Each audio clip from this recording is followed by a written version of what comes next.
Welcome. Hello there. Welcome. How are you? You're welcome to stay and watch me today.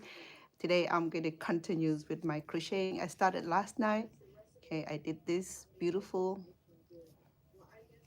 uh, pattern here. It's called pineapple patterns. I'm gonna wait a minute or so before the rest come and join us. Okay, just hang in there. You, how are you doing? Let's check in with all of you and see how are we doing. Welcome. Say hello to you too, Ash. How are you? How's everybody going? How are you? Hey, say hello to you. So good to see all of you. Hope you're doing good. It's still cold. It's such a big house.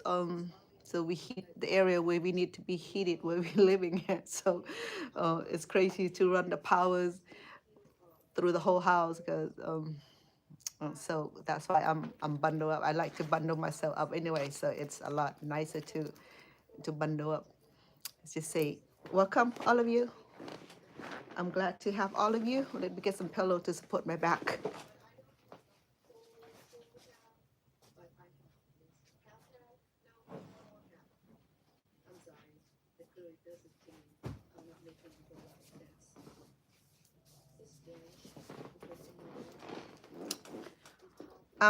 In the studio.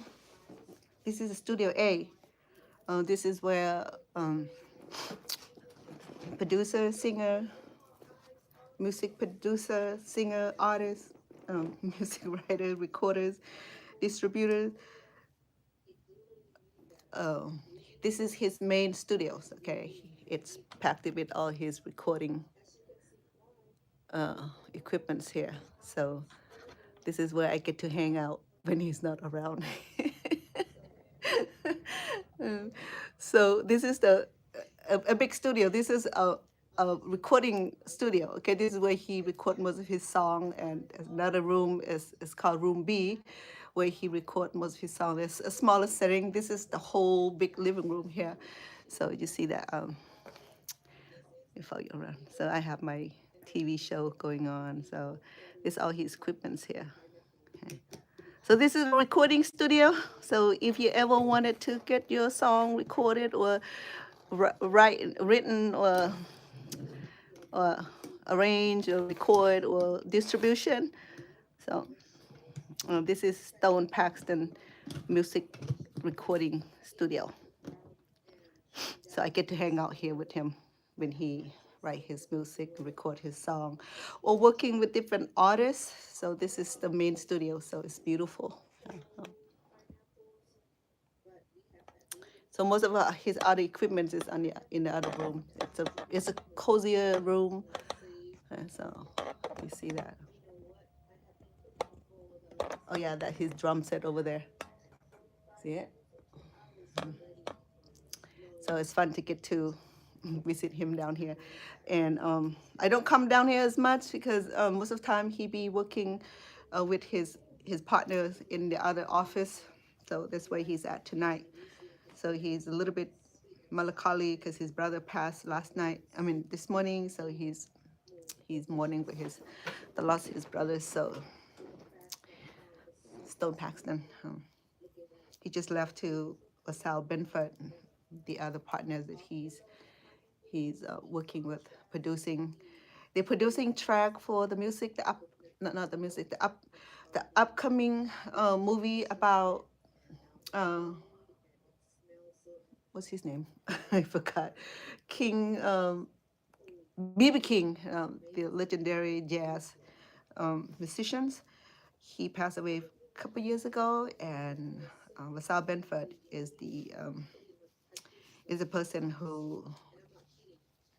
looking after the estate of his family, and they are in the process of making a movie about BB King, and so Stone is part of that production. So they've been doing a lot of tracks. So each movie comprised like 40, 50 different tracks. I think each scene had a track. So that's what they're doing. They're creating different tracks and working with other music producer. And so they're probably going to start filming very soon. As soon as they're done with creating our track, they would start filming. I'm not sure where the filming site would be. I stay away from his business, so um, I don't usually get the whole detail because I don't like to ask the man about his job, and but he shared that BB King movies are going to be going to be filming soon, soon as they.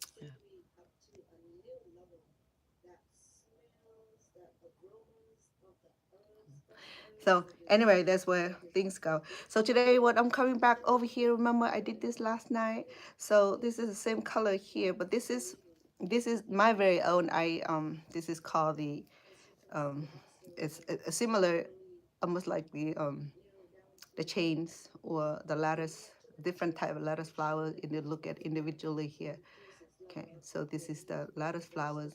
I did a lot of lattice flowers in a different in a different in a different pattern, but this right here is very charming. Okay, so this came from the same yarn here, because I love the Tiffany green. It had such a beautiful accentuate colors, and it go well with my, so I tried to this, I got this for my birthday, so it's like a loose one size fit all sweaters, and I'm small, so it didn't fit very well, but I love, it's so soft and um and beautiful. So I thought that it'll it'll coordinate with these beautiful lattice flowers um, scarf that I have. I have to clean up some of the gravy because I wear this couple times to dinner. Sometimes I'm so sloppy and drip the rooks or the gravy on it. And when I trying to put it back, I say, "Oh, gravy here, gravy there." I'm like, goodness sake, such a. Anyway, all right. Let's start this. Okay, remember last night we I started this crochet here. I did this a couple years ago. It was a birthday gift or Christmas gift to my sweetheart, and so his was so soft. And this one is not as soft um, because the texture of the yarn. Same thing here. It's but for some reason this yarn right here probably a smaller strand, probably with 2 counts. This one had about 3 mini count, so it's a little tougher. If I have used the different needle, it would have been a big difference, make it a little bit softer, but then I already started it. I don't want to restart it, so it's gonna be okay. All right, so we are at where we at right now. We are over here. We finished this half. um we finished this, by the way, it's called pineapple patterns. Okay, so we started this and we finished this. Okay, so I last night I quit right here because it's a little bit of time later.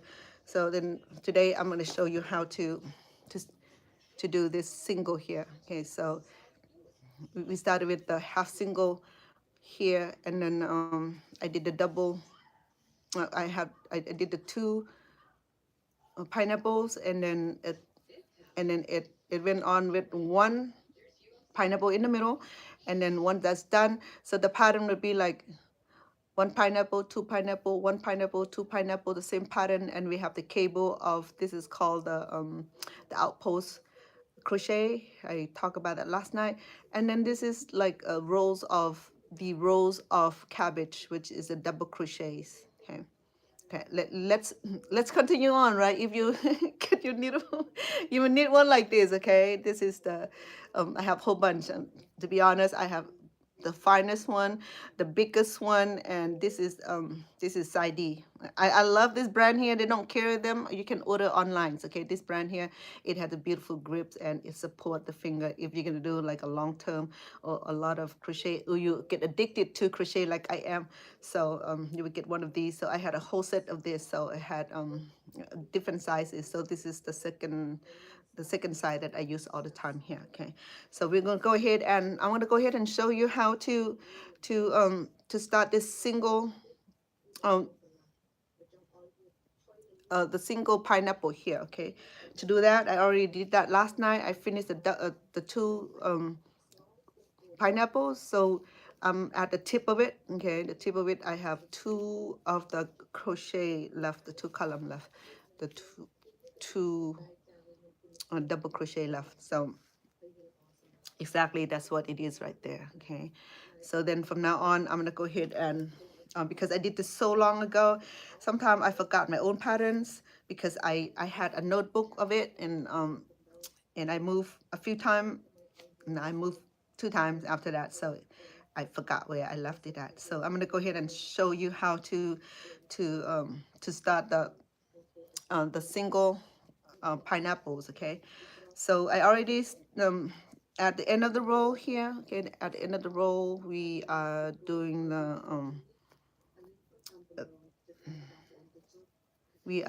the outpost crochet, which is outpost crochet is a little tricky because we have to go in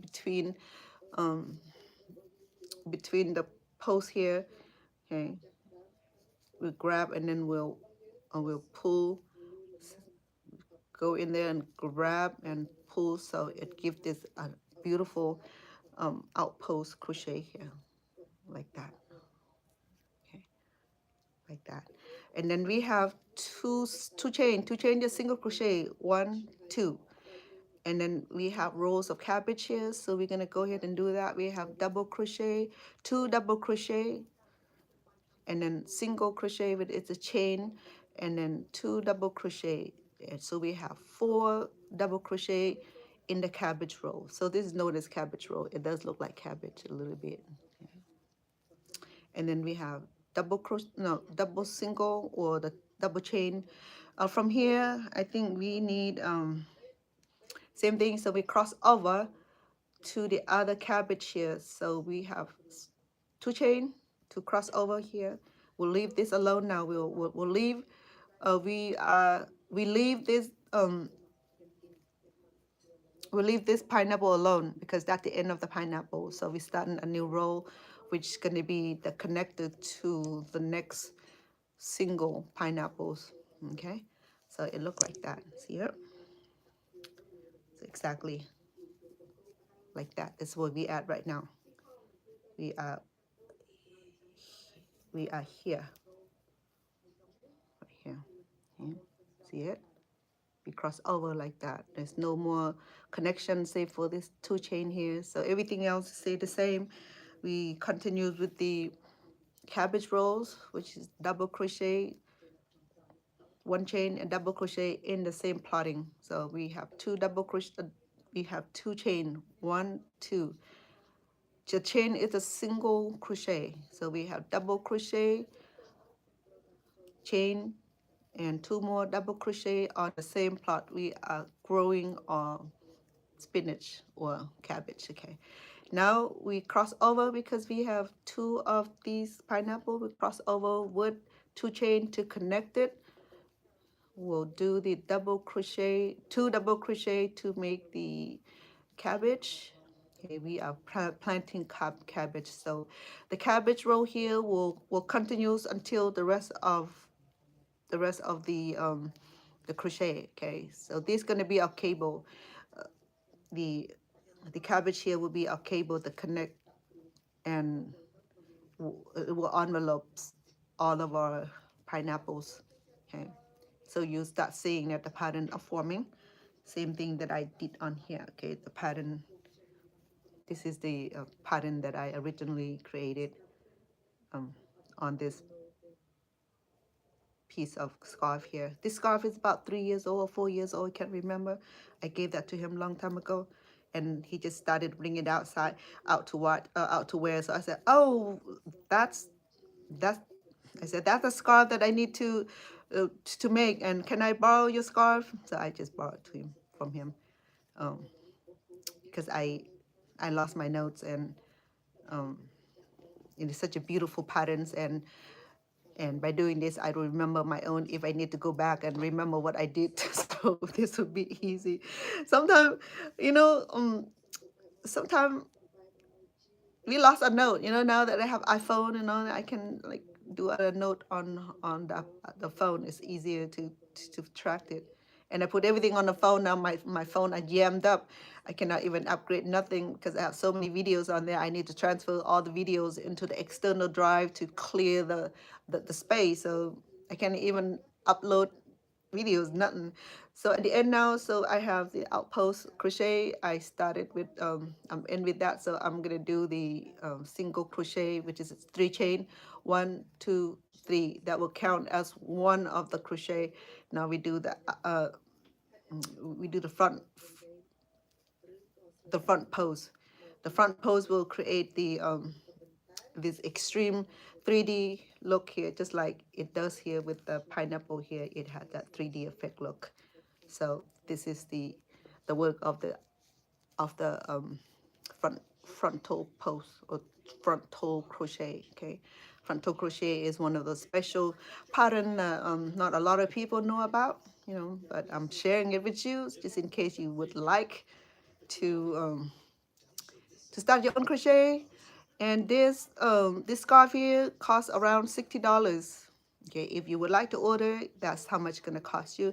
It could cost more because this is one of the intricate design that is not, it's not simple. Okay, this is very, very elegant, very sophisticated pattern that not a lot of people know how to crochet. Okay, so I'm get to here now. Okay, so so I'm gonna start this little guy here in the middle. So I'm gonna bypass all these. So I'm gonna do this round here when I want to add the oops, I'm sorry. Yeah, it is. Okay. So at this point, I'm done this row already. So I'm gonna start this row. So I'm gonna add the beginning of the foundation of the single pineapple here. So I'm gonna start this part right here. This part right here. So to do that, I'm turning this around. Okay, so I started with the 4 outposts and bypass that by 2 chain. I got 1 chain already. So keeping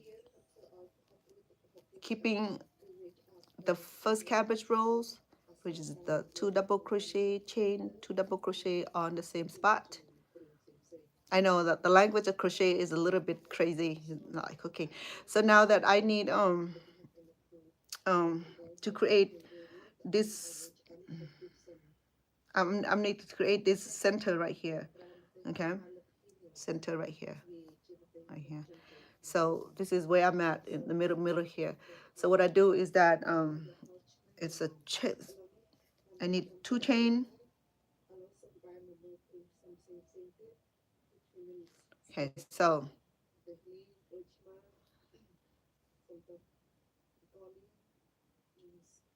2 chain, 1, 2, and then I'll do 1 double crochet and 2 chain, 1, 2, and the same spot another double crochet. So that create the foundation of the pineapple right here, because we're gonna need 10 double crochet here to create this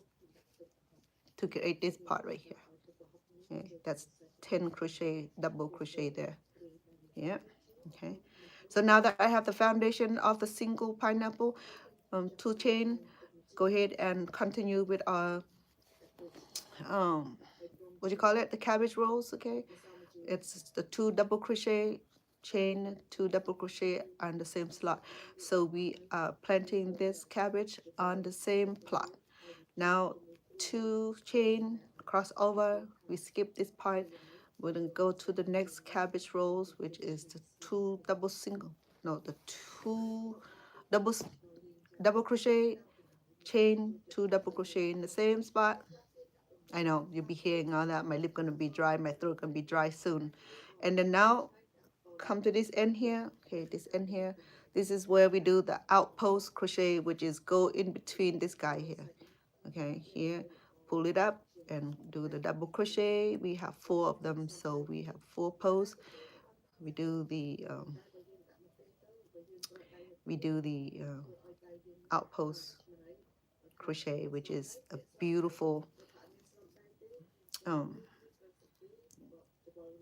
the beautiful 3D effect. Okay, so we do the same thing because a pineapple is created out of the front toe page post also. So I mean front toe crochet, give that a nice 3D effect. Okay, it just popped up. It just popped out like like like the 3D effect. Okay, so now I'm at the edge of this here with the four uh, frontal crochet. So I need 3 chain, 1 2 3, turn over, and the frontal is to go in between each pose and crochet double crochet. Okay, to continue with. The only tricky part is this front toe here because once you turn over, you have to do front toe on this side. And once you turn over on the other side, then you have to do the front toe on this side. So switch back and forth to continue to keep this front toe. If we don't follow that technique, we're gonna be flip flop. So it won't have this straight design here. Okay, it won't have these. Okay, that's why when I crochet on this side, I do it's the back pose, and I do this and do the front pose. Out of all, it's all tricky. You're gonna be confusing. I confuse myself too. So the cabbage is a regular double crochet. It does not need uh, front toe or back crochet. Okay, it's very simple. Doing the double crochet on creating cabbage is one of the simple because the cabbage actually it it just it just round trip, so it had front toe back toe, but then you don't have to do front toe back toe because it had that nice design already. Okay, see that it started from beginning here and it's gonna end with with the same crochet technique.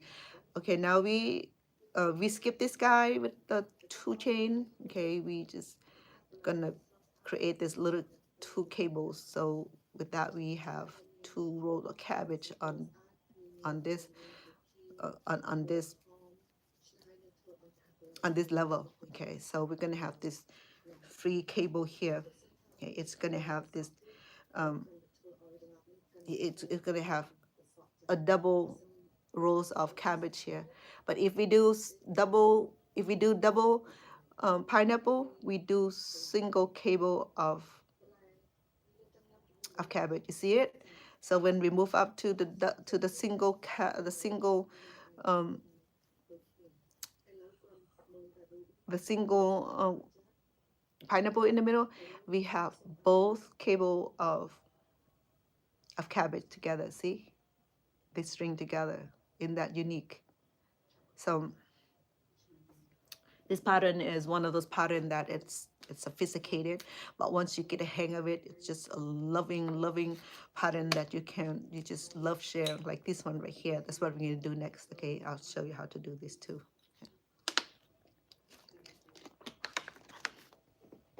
This pattern here is involved triple crochet. Triple crochet is very tricky. Okay, not like double crochet. Triple crochet, you have to wrap the yarn 2 times. Okay, and it's a little tricky because it had long cable connection between each flower here. See? Yeah. We can do double, but it'll be short flower, and it won't pop out just like it's almost like 3D also here. Okay, let's move on. Okay, because we at the center now where so this is the foundation of the single pineapple. So now we're gonna add let me see where I'm at. I need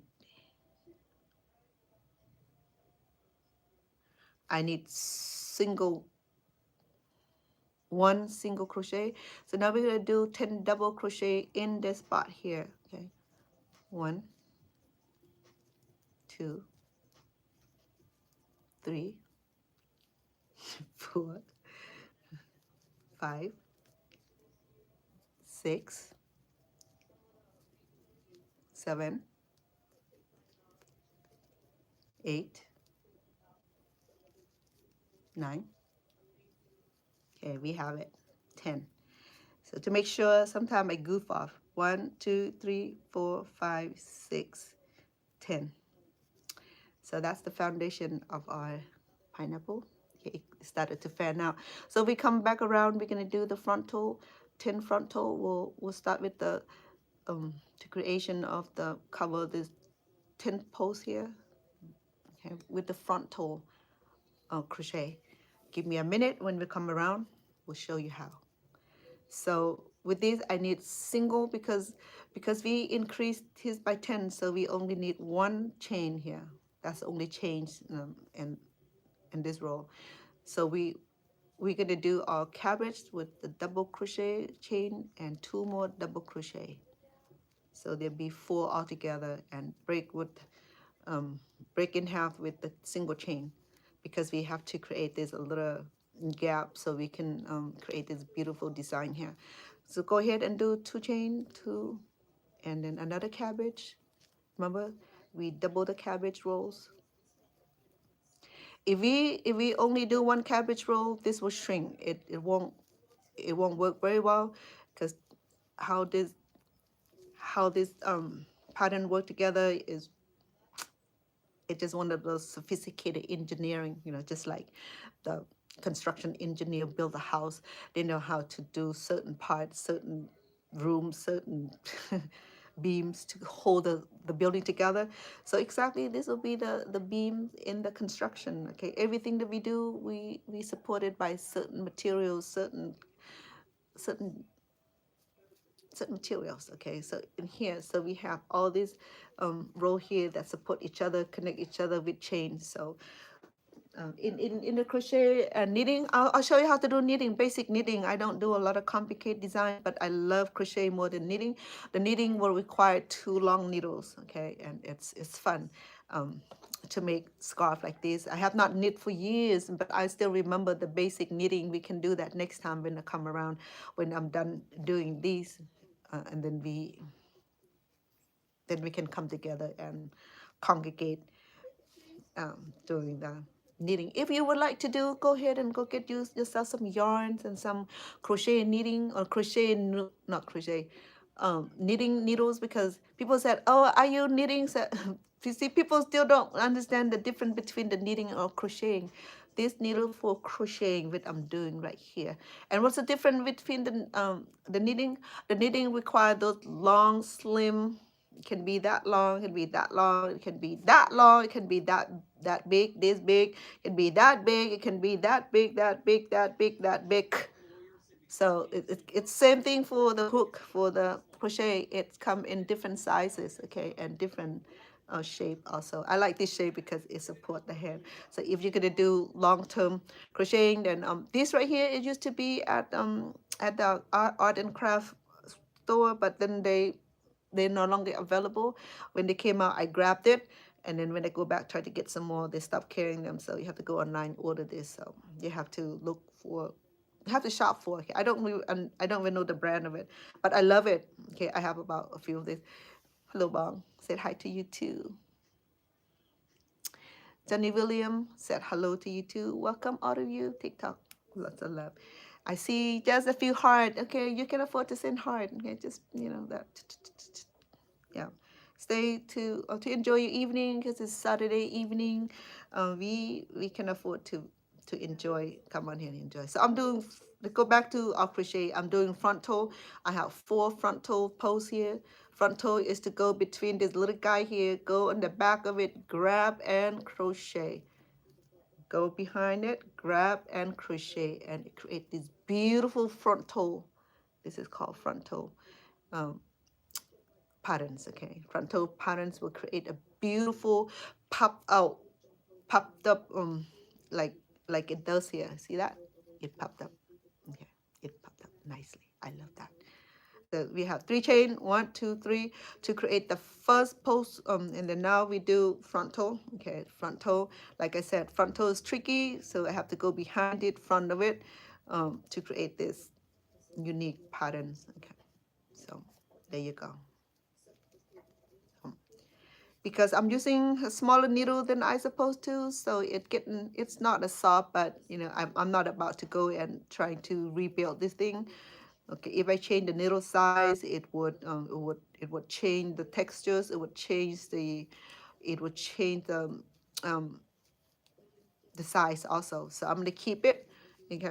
Just like this one right here. This is a little softer when I'm done with this. It's not as soft. It's not as soft as his right here. His is like baby soft. It's like so cushioned. Like you want to lay it next to your neck, go to sleep with it. Okay. So we left this this first pineapple. So we're gonna skip by do the two chain, 1, 2, and then we have the cabbage roll that we have to keep growing, because if we miss any of the cabbage roll, then we screwed up the patterns. So the cabbage roll, we have to keep planting the cabbage roll each time we create the new rolls. Okay. Okay. Oh, my bad. That's what I'm trying to avoid. Shoot. My apology. So yeah, there's a beautiful background of Stone Paxton music recording recording studio. His owner is not here, but I think he's watching from somewhere. So before I get in trouble in his studio, oh, he had a lot of a lot of equipment here that is not to play with. So I'm sorry about that, folks. Give me a second. Let me situate my camera. Oh shoot, I don't like this here. Hold on. Oh my goodness, how do I do that? How do I get out of this? Oh my goodness. Hold on, please. Oh, oh, there you go. My word, goodness, messing up. Huh? How about that? How did I mute this thing? Hello, come back. Mm, my goodness. Oh, there. I'm sorry. Thank you for your patience. I appreciate that. Goofing around too much. Okay, so yes, I'm at the recording studio, beautiful studio, and I got myself playing on the big screen and cooking. Yeah, so I'm not cooking today, so I have to remind myself that that's my other job too. This that is some, I think, might be one of my, I'm not sure what doing there. Maybe stir fry broccoli, or noodles, or stir fry broccoli and probably noodles back there. Okay, so it's it's in that big flat screen there, because I'm not cooking now. I'm trying to grow my nail. Okay, so I'm now at this first second rows of my single pineapple. So I'm gonna do front toe. Okay, let me see if I have any single or double chain. Let me see. Where am I? Will make a big difference? No, it won't. But so a it has a single chain. No, it's double. Okay.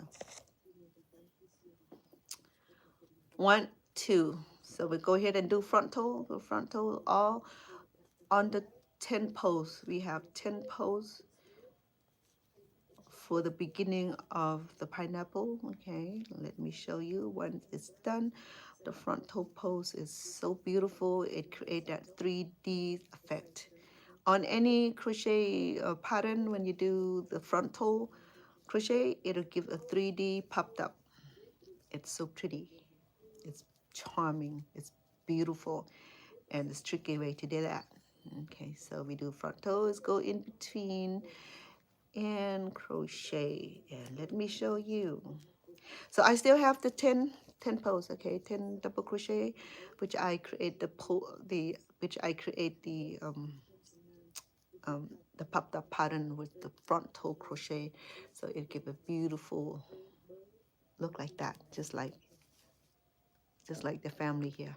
See it? Okay. So now we only have one pineapple in the middle. Okay, remember that we reaching this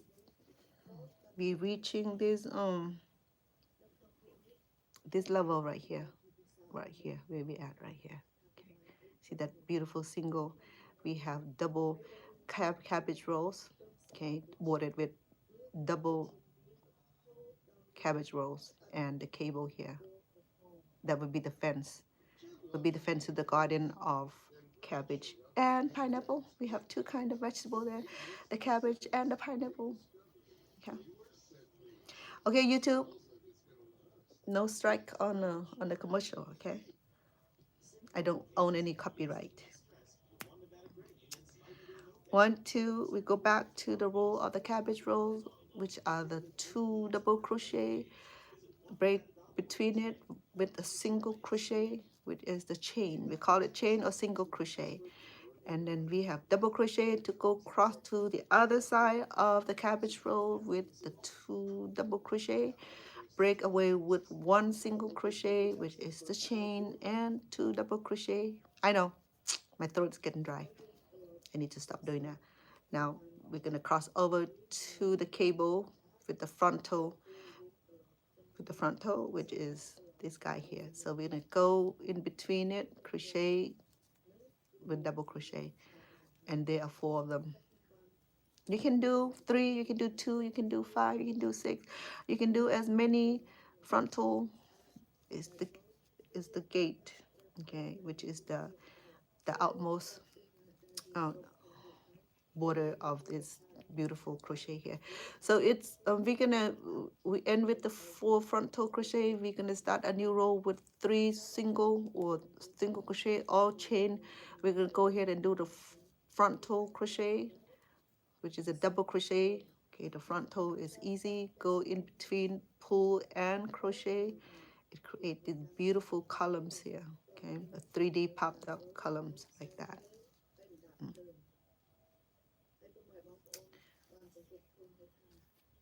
And now we have two chains and growing cabbage rolls as usual. Easy, simple double crochet, 2 double crochet, break with a chain and double more crochet. Create that beautiful pattern here. These pattern don't change here. The only thing will change is this guy here, because we flip-flop from 2 pineapple to to 1 pineapple, so the things switch around a little bit.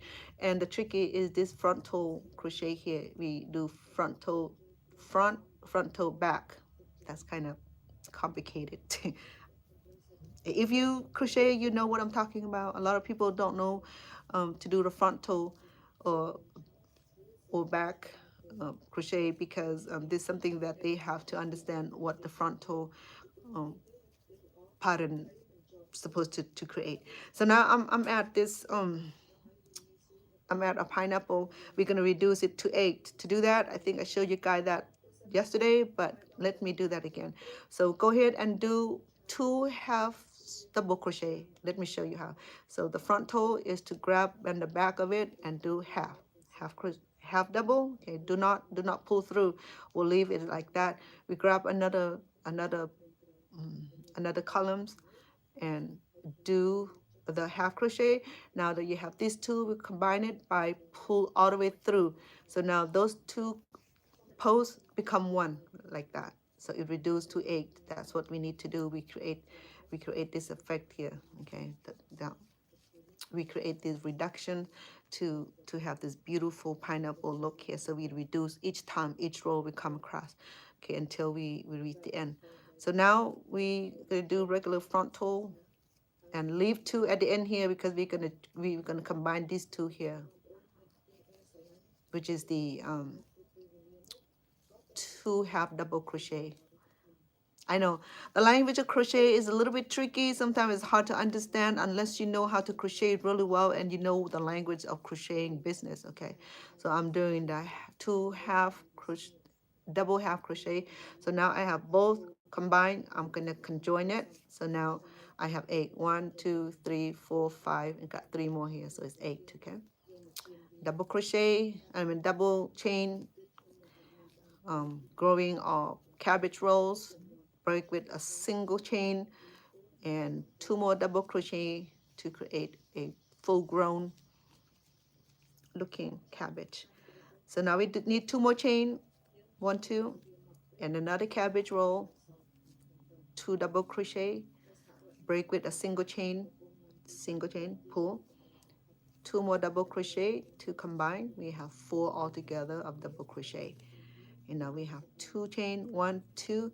We have frontal crochet. Okay, frontal. We have four double crochet of frontal patterns, which I'm doing right now. Okay, frontal will give this beautiful 3D effect. Done. So now I need three chain to start a new row. One, two, three, and then turn over. We're going to do the frontal crochet, which is the double crochet. So people said, "Oh wow, you can crochet fast." Yes, we crochet fast because if we don't, then it will take forever to crochet. If I were to have all day this, I can finish this in one day or two. But then soon I don't dedicate the whole day doing crochet, so I crochet on the time that I on the time that I'm free. So this is like part of my hobby, part of my we call this a occupational therapy. This is kind of therapy that help keep our mind occupied, because when we bombarding with so many issues in our life, we have tendency to worried and over stress, over anxiety. So we when we do this, it help break down the uh, balance that that stress, balance that whatever's going on, just focusing on counting the for me it is. I don't know how you deal with your stress, how you deal with your anxieties, how you deal, take a break from all that just to come and do this. Okay, we do this uh, reward Baru, reward Drew, reward Drew. Welcome, and welcome all of you also. Hey, you can send some heart. Come on, TikTok. You can do heart. You can click follow, because I'll go back and follow you also. Okay, so now we got our first rolls of cabbage. We do another roll of cabbage, which is important cable to connect these beautiful patterns. Without it, it'll be just plain simple. No, no patterns. Okay, so now I'm coming to reduce two more of this cabbage. I mean, not cabbage. It's the pineapple. To do that, I have half double crochet, so it required two posts with a half double crochet and combine. Booyah! So now I have a few more to do with the frontal crochet to create a beautiful 3D popped up. Okay, so I have to leave two posts to the end to combine. So I'm heading there. So right now I have two more posts here. So I'm gonna do two half double crochet, and I grab all two, I combine them, booyah, like that. So now it's reducing. Okay, so it started to form like a heart shape or the pineapple shape. So now go back to grow my pineapple, my cabbage. We start with the two chain in between and double crochet and break with a single chain and two more double crochet on the same spot. We're growing our cabbage, so it required two double crochet to create one cabbage look. That's what it's called, the cabbage. It does look like cabbage or spinach. I'm not sure, but that's what it's called in the crochet language. Okay, you have to. So I'm coming to the cable at the end of the row here with the frontal, four frontal um, crochet patterns to give the 3D popped up. Oh, dang it! I'm sorry, guys. Oh, there you go. Sometimes I spend more time undo the tangle of my yarn than crocheting um, the whole scarf. Sometimes I just got so mad I cut it up and throw it out. I can't deal with that. That was just like stress adding over my stress. So I have to deal and untangle. Sometimes I have serious tangle of my yarn. And I don't know how. I mean, it just left it long too long, and and I love the textures and the vibrant color of this brand here. It it's not it is round. Okay, it look like an apples or it is round. So with this little the little spin here, okay. Sometimes it came off and it tangled. But if you get the other kind of yarn that came in like around the oval long, what do you call it, spool, then it doesn't come off easily. But this right here, I love the yarn. I love the vibrant color. I just don't like it tangles so easy. The way they create it, it just it's just crazy. But I just love the vibrant color and the textures of it. And the price is this this actually is more pricier than some brand. Okay, this I love about it because it's beautiful, vibrant color. When it's a Tiffany green, it's Tiffany green. If it's emerald green, it's emerald green. It's pink, pink. It's purple, purple. It's not in between. Or sometimes they're in between, which is very cute. Yeah. So today I'm taking a break for cooking. You see me, I'm cooking back there. I think I'm doing. Oh yeah. I'm in that episode making beef. Uh, it's in Cambodian. It's beef stew, serving with the rye bread and the French cruller. No, not French cruller. The croissant. Okay. So here we go. We now reaching the beginning of our cabbage roll. The cabbage roll serve as the cable connecting each other. It just like webs. Okay. It just turn this simple spool of yarn into something intricate. So it requires some some talent, some skill. Okay, because crochet. Let me tell you about crochet. Okay. My kids have not. Well, some of them try, but they don't have the same hobbies as I am. You have to have the loving hobby for this to do this. Okay, you cannot just um, see beautiful and something beautiful and you say, oh, let's try to go out and buy a whole bunch of stuff. Say, oh, this is too difficult. I try to teach the young women at church because sometimes they have that young woman evening together, so the young woman president or leader to come in and brings a different project to teach the young women. And I tried that with the young women class. Oh, it was not even productive because the way they hold the needle, the way they set the yarn, the way they pull so hard, the way they do the single chain, they just can't. I'm just like everybody lose the interest. Is that this is the most boringest thing, So I thought it was something that teach them homemaking. I'm sorry, I'm itching back here. Uh, the weather is so dry. I have super super dry skin. Sorry, so I keep scratching my head. No lice, no. It just I got a little bump back here. Oh. So to do this, a person have to have the compassion for art and craft kind of work. Okay, you cannot just. Um, my granddaughter, she started crocheting a little bit and take her a couple of days just to do this much of this long of the chain. The chain is right here, one, two, right there. But then sometimes it's take a whole lot more effort, and then for me, sometimes I um I run out patience for something like that because sometimes we take advantage of of the situation because sometimes we good and experts in something, and then when we teach somebody, I don't know how teacher have so much patience with the student. Okay, but then to teach this will require a lot of patience because people um different set mindset, different passion about crochet. They don't hold the needle right. They don't do the yarn right. So it's always something, and they with that it make it complicated for them, and they lose the interest. They said, no, I'm not doing it no more.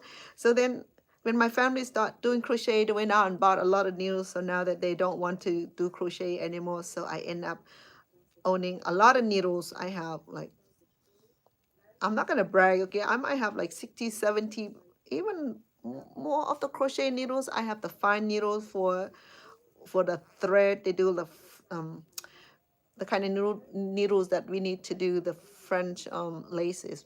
Those are too complicated. I'm not even deal with it because to do the French, to do the French laces is like it's so tedious because it this right here, the yarn, the thread, it's not even yarn, it's so little, just like the sewing yarns. threads, and it take a lot of patience, you know, like this is talking a lot of patience, but then it goes somewhere quick. But when you do the French, when to do the French laces, it you need a grandma to do that for real. That's why they said it that, you know, um, this kind of project is fit for grandma because she's retired. She have time to do this. She have patience. She have the benevolence. She had that love for homemaking. She had that homemaking skill. She had that art and craft, the crochet, the needlework, and all that patching and all that. In the day where we don't throw clothes away because it ripped. Those days you don't wear ripped clothes. They have to patch the hole. Now we wear it open. We like the new jean, the breaking jeans. Now we wear like a poor person. At the then, if you wear something with opening, consider that poor, that you cannot afford new clothes. You're wearing the same clothes until it torn apart. Now this day, people go and brush off and make hole out of jean, out of jacket, out of sweaters, and make it look like a poor woman clothes. But in the day, that considered bad luck to wear clothes with holes. So you know, people think, you know, it's a new style. Wear those things. It's like the new fad. Everybody follow with the bell bottom, the skinny jean, the saggy jean, all kind of jean. Now they have jean that had no jean at all, no material. They cut it open. You just wear around naked. I'm like, So let me tell you a story of this emperor. Okay, so he's one of those emperor that he loved his beauty. He's a boy emperor. So can't remember what country was represented, but anyway, so he always looking himself in the mirror, you know, and asking his major domo, saying, "Hey, who's the pretty boy?" And I was like, "You, sire, you." And then he's supposed to do like this procession through the city, so he wanted to look flamboyant. He's already did, so he sent out a proclamation throughout the nation and said that to bring the to bring seamstress from all over the world who can make the lightest silk garment. Okay, so the lightest silk garments. So then if the if the tailor comes and cannot produce what the king wants, he will have them beheaded it. So each time when they summon for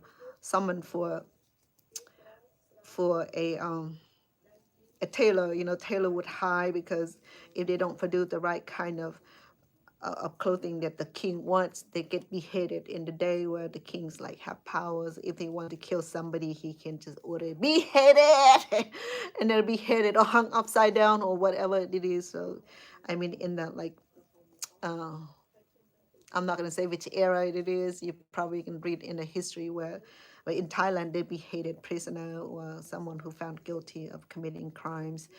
You know, they just get to behead. You know, in the medieval time where they hang a person and beheaded them also.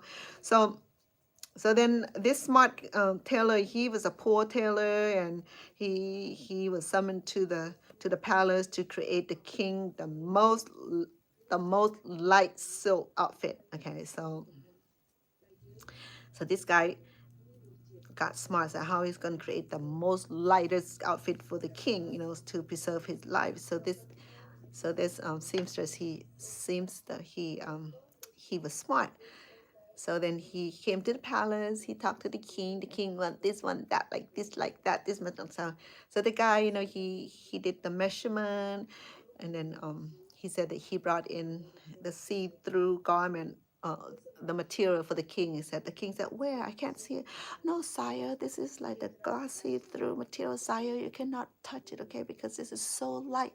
Sire, you have to trust me. I'll create you this flamboyant outfit that no one ever had, that no one ever have the privilege of wearing it. You cannot touch it, sire, because it's so soft, it's so silken, it's just like nothing there." So the king said, "Oh yeah, well, get busy then. Yeah, measure me, measure me, measure me, get the right." So, you know, the seamstress, he measured the king, you know, torso, the whole bit, and you know, he laid down his his equipment and his scissor, his sewing machine, the whole bit, and then he pretend like he's cutting the see-through garments, the material, and then it took him a little bit of time to create that light garment that required to fit the king's need. Hello, my love. Um, so yes, if you want here, when I started, this is a recording studio. Okay,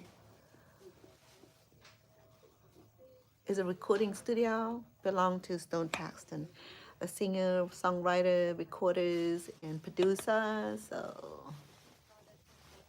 So this is Studio A. Okay, the Studio B is a smaller, it's more cozy studio. So if you have need for recording, um, um, recording, writing song, or producing music, or you want him to work on your song, your music, writing, arrangement, recording, distribution, this is the whole shopping here. So yes, this is recording, it's music recording studio.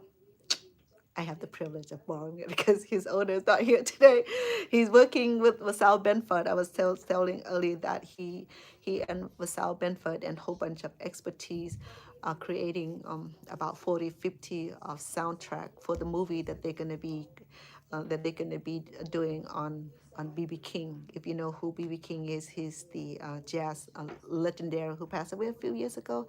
And Vasal Benford, he is the person who um, look over the family estate. So now he and all the movie producer are come together, and Stone Paston is now working at his studio producing the soundtracks. I think they're making about 50, 40, 50 soundtrack for each scene on the movie that's gonna do the movie on BB King, the the legendary jazz musicians.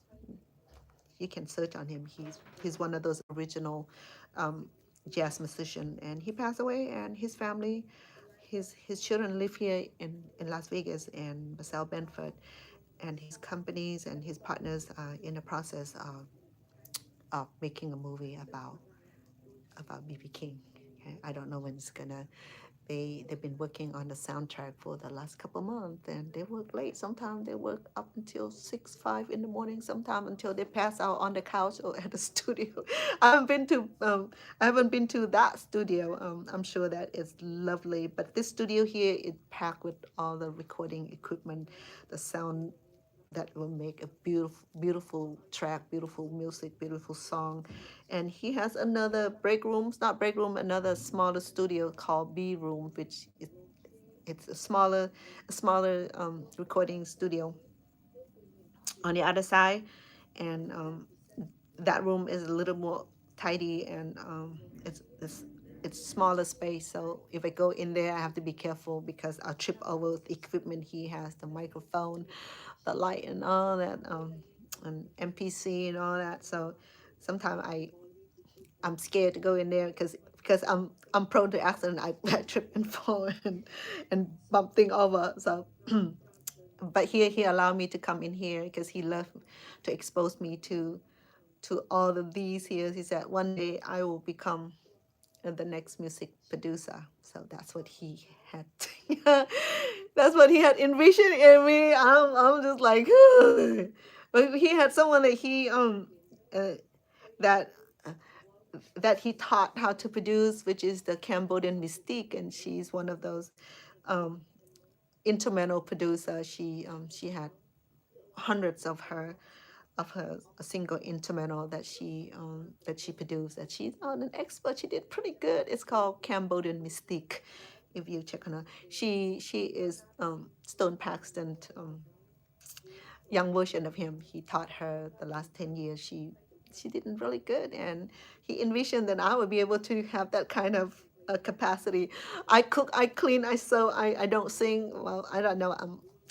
Music is something that I love music. I love song, but I don't have the voice to sing, and I don't have musical talent. So, well, I could say that if I will really be compassionate about doing this thing, it'll I can learn also. You know, it might take me a little bit more time too. And again, this equipment here is not easy. Okay, I mean all the mixer and all those things, they are complicated. Okay, there's a like MP3.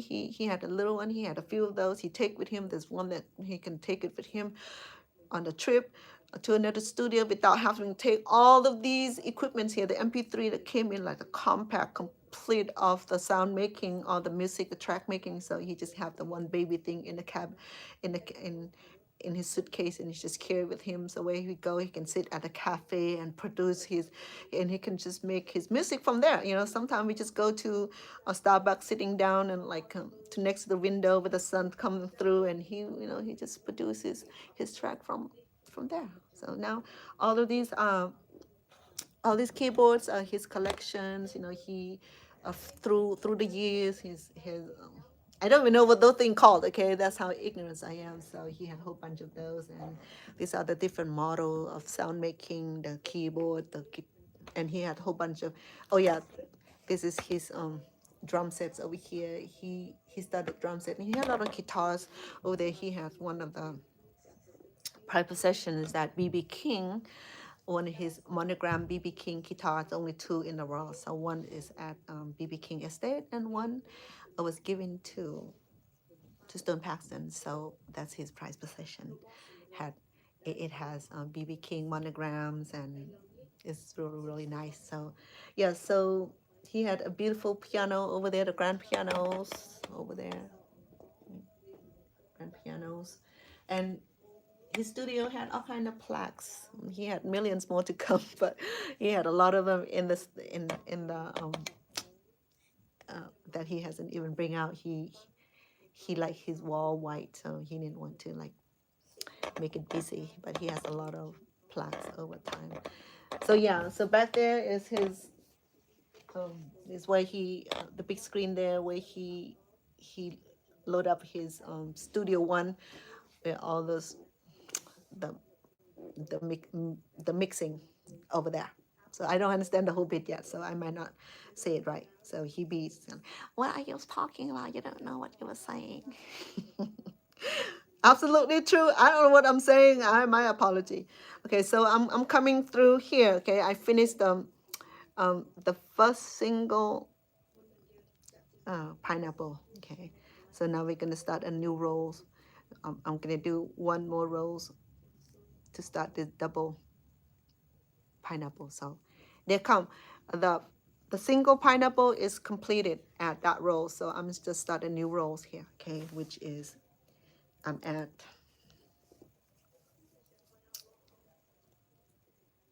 at here, right here,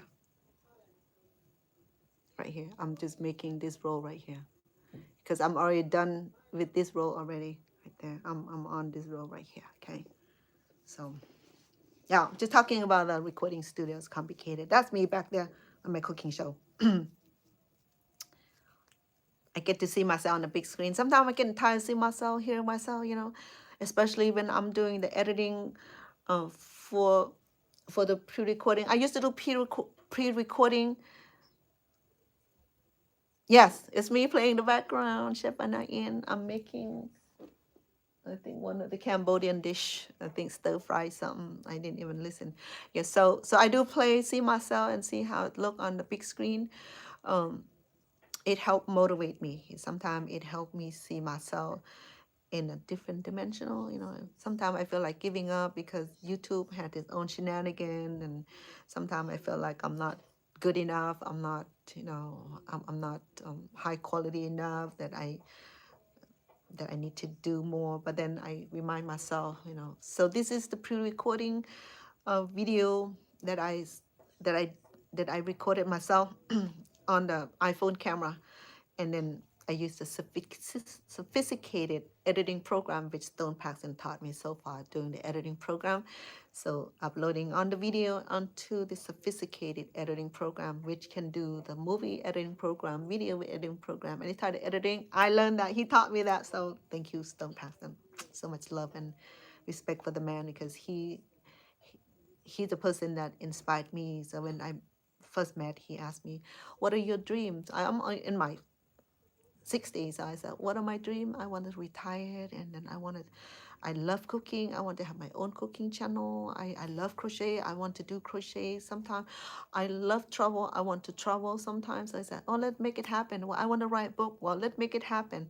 Let's do a short video. Let's make it happen. So, because he equipped with this, and this guy, he's genius. He was like the genius eye tech, one of those Hindu people from India. He can figure it out everything. Anything go wrong, anything faulty, he can fix it. He can, sometimes I'm like, I need to learn all that from him. Even I take notice, I go back, but it don't make sense. So so this guy is super genius. Not only he's a talent musician, recorder, music producer, he's good with technology and all this stuff here. He operated, and I'm looking at him like, dang, that brain in there, with that curly hair of his, he possessed all the skill that he was able to run all these equipments and the MP3 and the mixings and mastering.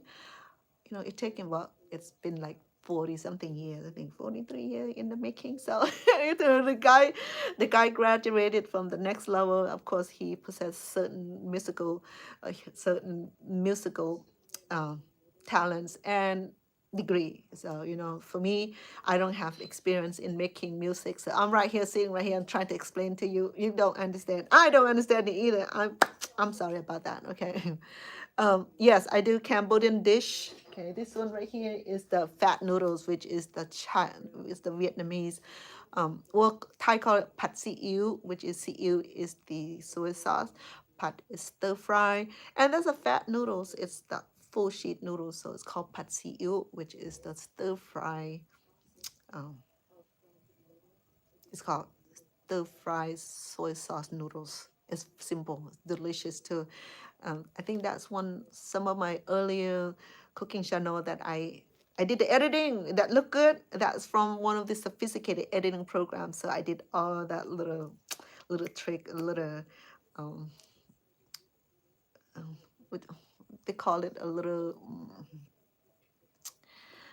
I forgot now. I haven't been on it for so long. I need to go back and do that because I cannot forget this editing program because it's such amazing. It take me a little. It take me some time to master the skill of doing editing using running the editing program because it's so complicated. It took me a lot of a lot of yelling because there's a point where he's like, "Why do you do that?"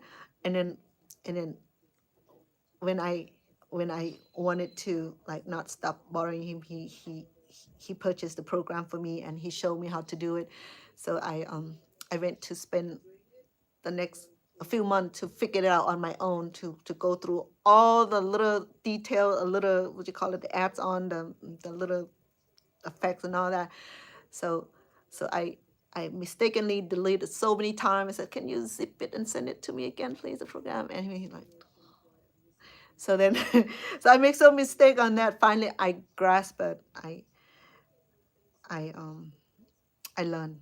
I I became good at so many mistakes I make on the editing program. So with that program, you can actually make movie. Okay, it's that complicated. So yeah, I edited my own cooking show right there. Okay, the chopping, the lightning, and I did the voiceover. Because sometimes when I cook at home, I have grandkids, I have dog, I have cats, I have bird chirping, I have my mom coming in between and knocking and washing and eating, chopping.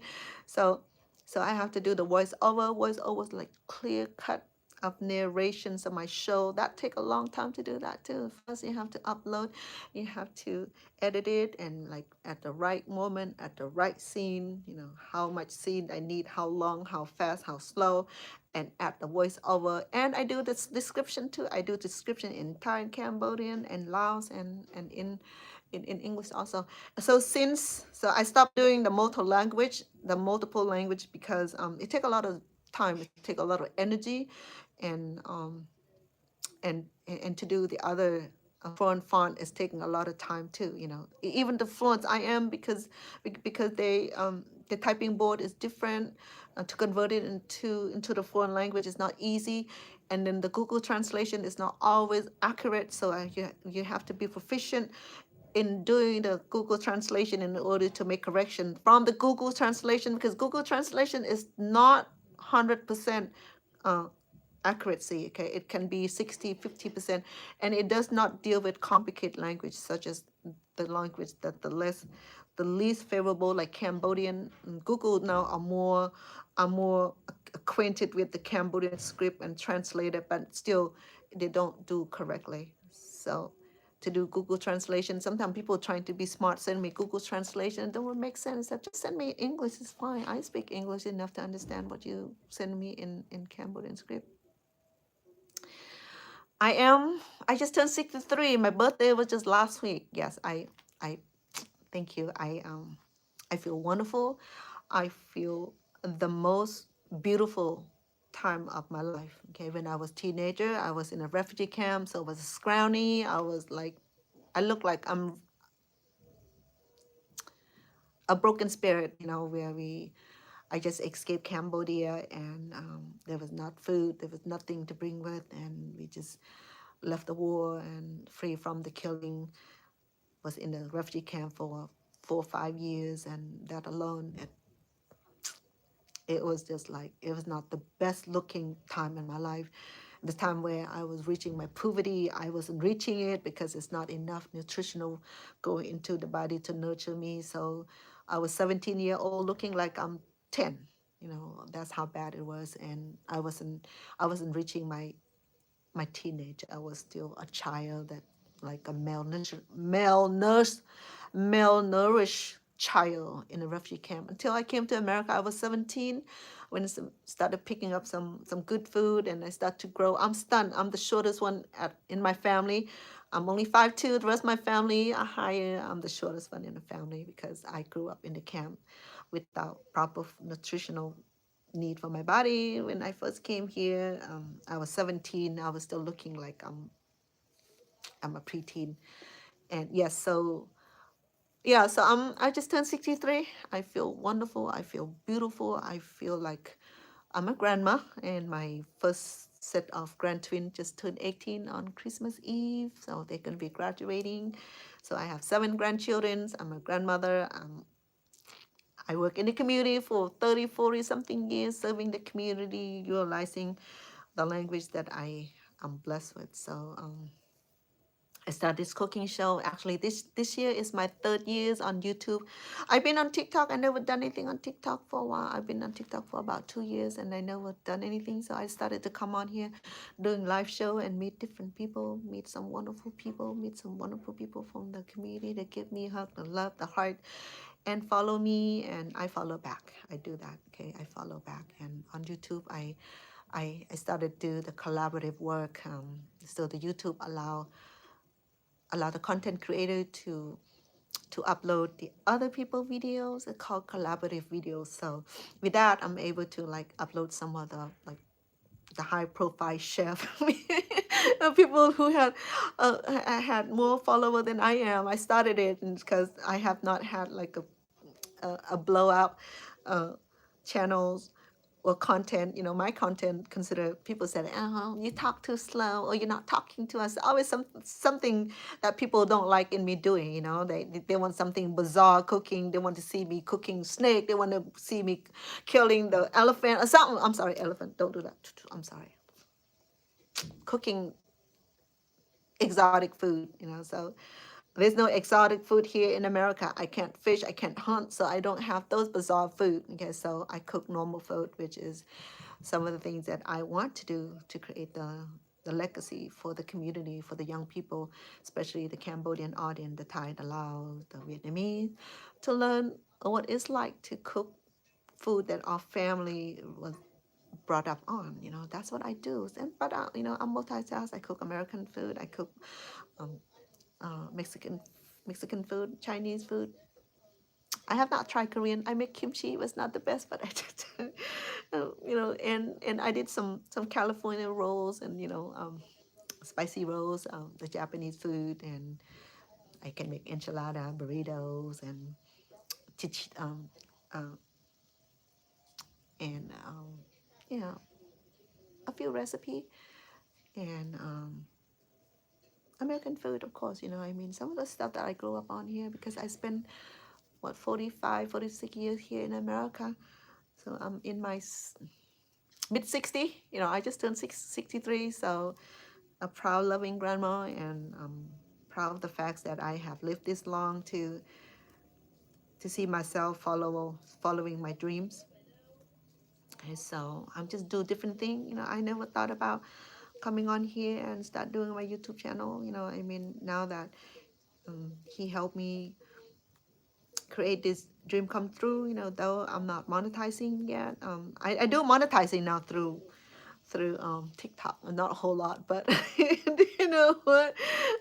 TikTok is a lot easier to get monetization than YouTube. YouTube, they are difficult because they deal with bigger audience and um, bigger content. I think they're in millions or something. But for TikTok also, but TikTok make it possible. I started get monetizing already, but it's small amount, so I'm just gonna leave it in the pot. Oh, by talking, I left one cabbage out. So that's why sometimes when I do this thing, I hardly speak because if I do, then I make a boo boo. But it's simple fix here. So yes, I'm saying thank you so much for inquiry. I mean, age is such yes, it is a recording studio. Thank you, Vong. I'm trying to explain it to people. This is a recording studio, belong to Stone Paxton.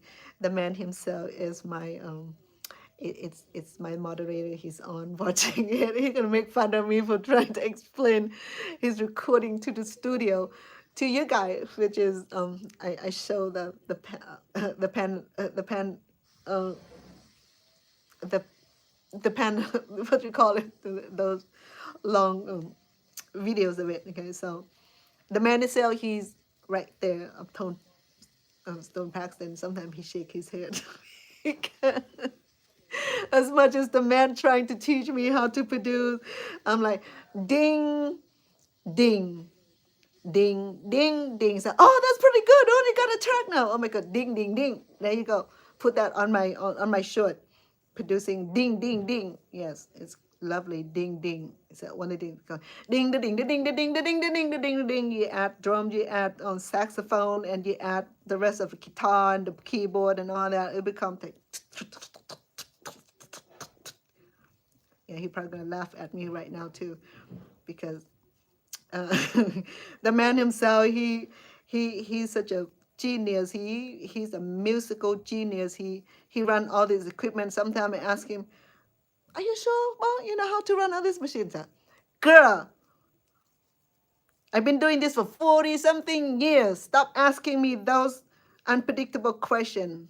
That's insulting. He tell me that. So I'm sorry. I'm just saying that I can't even understand one of your MPC that he trying to get me. Here, do your music. I'm like, ding, ding, and ding, ding all night. And say, oh, wow. You don't add dong in there, make a ding dong, ding dong, ding dong, ding ding ding ding dong, ding dong, ding dong, ding ding dong, ding dong, ding dong, and have him rapped. um, mm, yeah. What did I do? Personal detail. What is personal detail? I'm just sharing your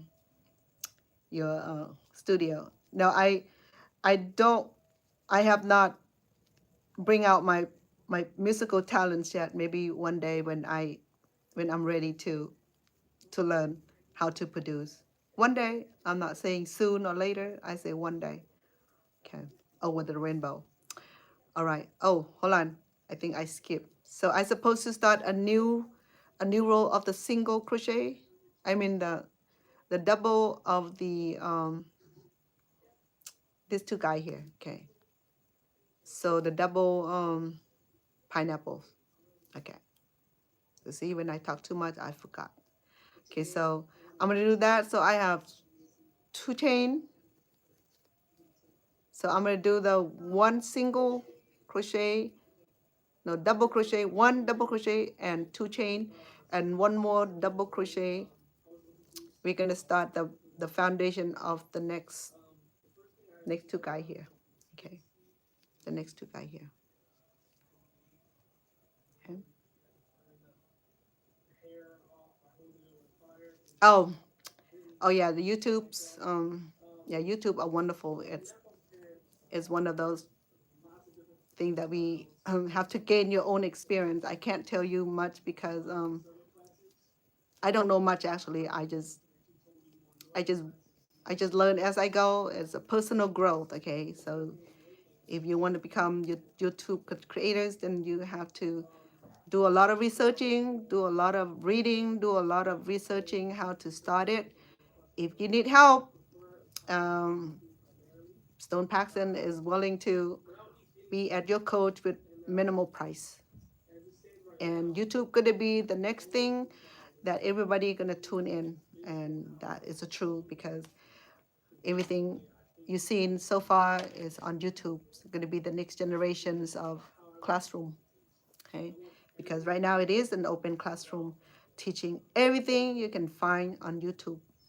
It's no surprise that YouTube gonna be um, though TikTok is also good, but YouTube is do more elaborate as far as the live is concerned.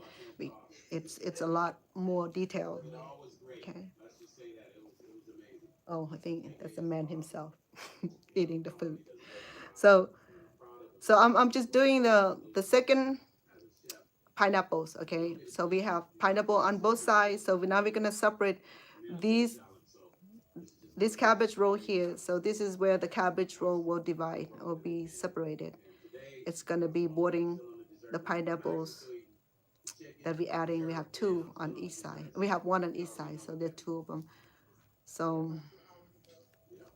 I cook a lot, and sometimes he help with sample my food, and it helped with my channel. So when some big content creator come on and support the channel, it help it help the community see better, I think.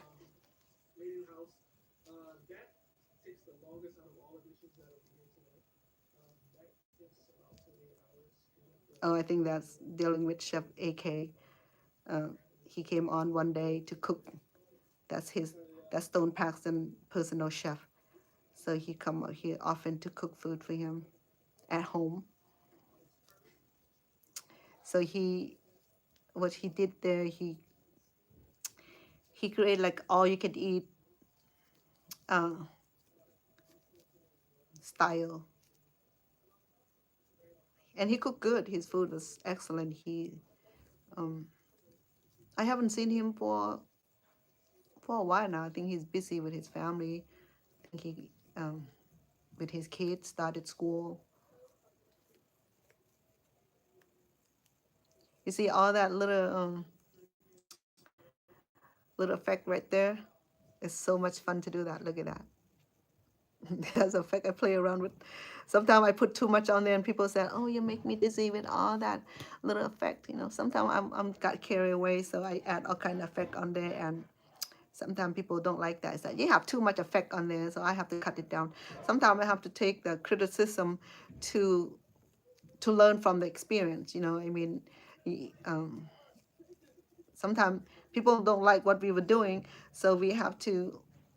Well, sometimes I stopped caring what people say, but then I have to stop and analyze why it's like that. And then I went back and say, oh yeah, maybe I did too much of the effect. It make people dizzy. That would make me dizzy too. Too much moving, too much graphic and all that.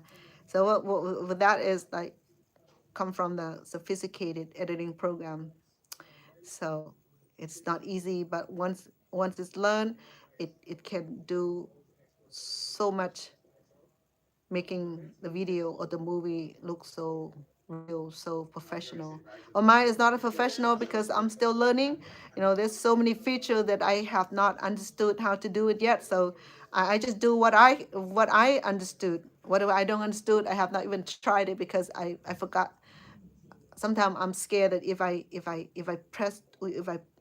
I change too much feature or add too much feature, and then the program just disappeared or something like that, and And I did that many times. It's discouraging. Okay, so now I'm reaching this the first pineapple. So we're gonna do. Remember, we're gonna do um, 10, 10 double crochet right here, the same spot. 2, 3, 4, 5, 6, 7.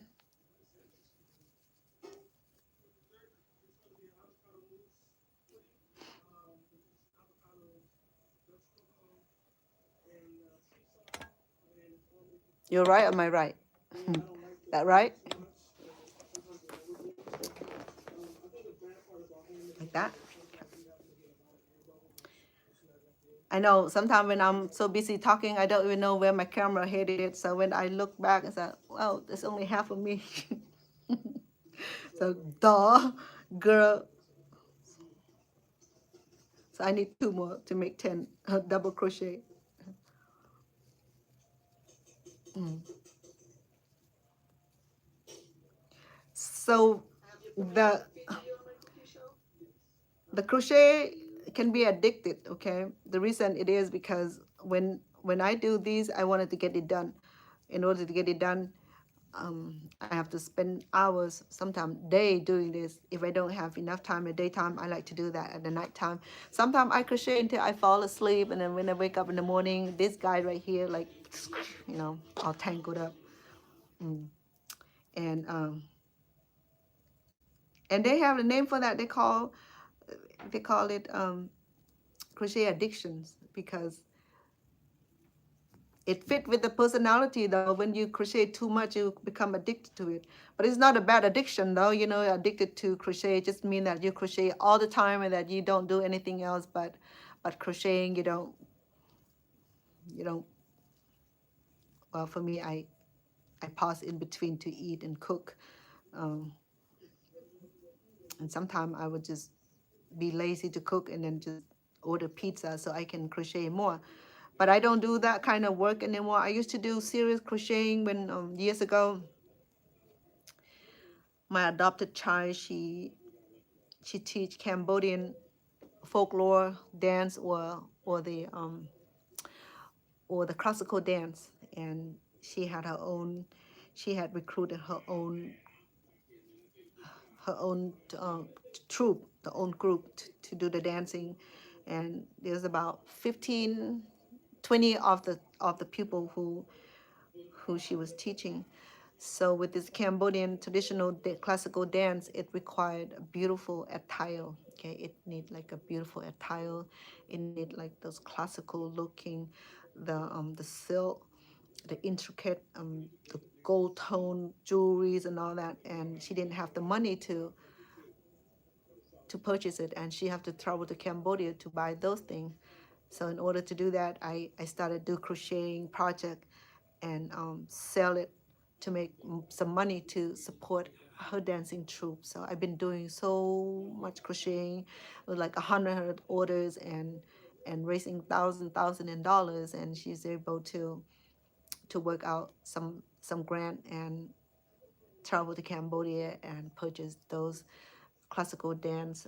You know how the classical dance, they had this beautiful tiara, the the headdress, and the bracelet, and all those costumes. So it costs a lot of money, you know, but they make a difference when you have dollars. So she was able to buy some of those uh, dresses, and then when she perform, sometimes she'll make extra money from performance, and we collect the money and we save the money and buy some more of those classical outfit for the classical dance. They call Apsara dance, and there's so many moves and so many dancing style. So over time, let's take the third years, we finally able to acquire some of those beautiful costumes. And when when her company get hired to dance at the functions, and they get paid, and we pay, and we we pay for the dancer, because dancer need a little bit intense incentive too, because they spend a lot of time on weekend instead of having um, doing something fun with a friend. They will spend a few hours, half the day practicing the dance. And once the troupe get hired to perform at the function, especially in the Cambodian New Year's or special holidays, they will perform, and we get paid for a little bit incentive, and we'll pay not a whole lot to the dancer. They love dancing because it teaches them how to dance. So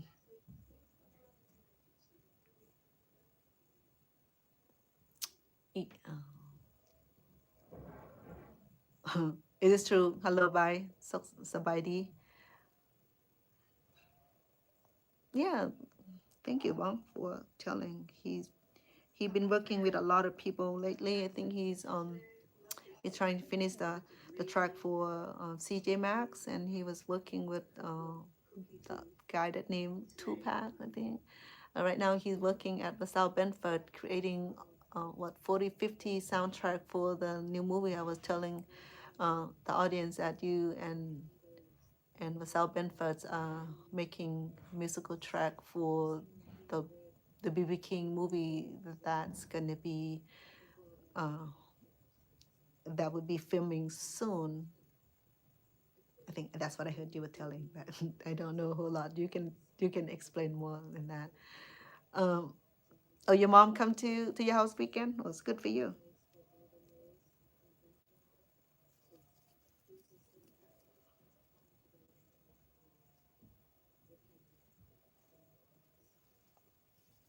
So I'm at let's go back to my crochet. Sorry about that.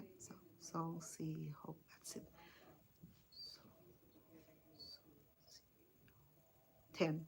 So single crochet onto the cabbage patch here. So yes, if you have questions about production, video production or movie productions, or even music production, talk to Stone Paxton himself. He's online with me right now, so you're welcome to connect with him and work with him. And if you want to hire him to produce your song or your music for you, and the man is right here, you can talk to him. Okay, because he's the man that know his business. I don't. I'm just sharing. I'm, I'm just I'm just taking over the space. He gave me permission to do that. He set up the light and all this for me before he left to his other office. So thank you, Wong, for helping out. He's such a tremendous support. Really appreciate him because he's the man that make my dream come true. And it's always great to have someone that can give the support, give the love, the guidance, and help bring the dream to reality. And a lot of people would not be doing that. They don't have time for that, or they don't deal with people like that. But for him, he's different. He's just one of those person that is rare in the world. Um, I'm so fortunate to have him as my guide, my coach, and helping me with all this production, which I very alienated about, because I know YouTube existed, since 2008, when all the things going on then, and then all I did was to turn in and watch some listen to some Thai song or Cambodian song or karaoke, and never really know much about YouTube, until he said, "Hey, let's create a YouTube channel for you. You can do your cooking there." And that was the birth of my YouTube channel. He's the man who possessed all that knowledge. So if you need help in doing it, so connect with him. Oh, the man is right here moderating my show right now. Let's see how. Um, so I think how long I've been on here already. 88 minutes. So that's like an hour and almost 2 hours. So yesterday when I started it, I start the very bottom, the foundation with the half pineapples, and I finished the two pineapple here, and I said that I was gonna show you how to do the single pineapple, okay, which is bordered with the uh, double cabbage rolls, okay, and these are the frontal crochet, which is the gate to our garden. Our garden has cabbage rolls and the pineapples. Oh, you went to Fresno? What you do in Fresno? They have a lot of party in Fresno, babe. You like drinking, so you will have a lot of. Um, there was another artist that Stone Paxton produced his music for. His name is P.2 and they have a lot of.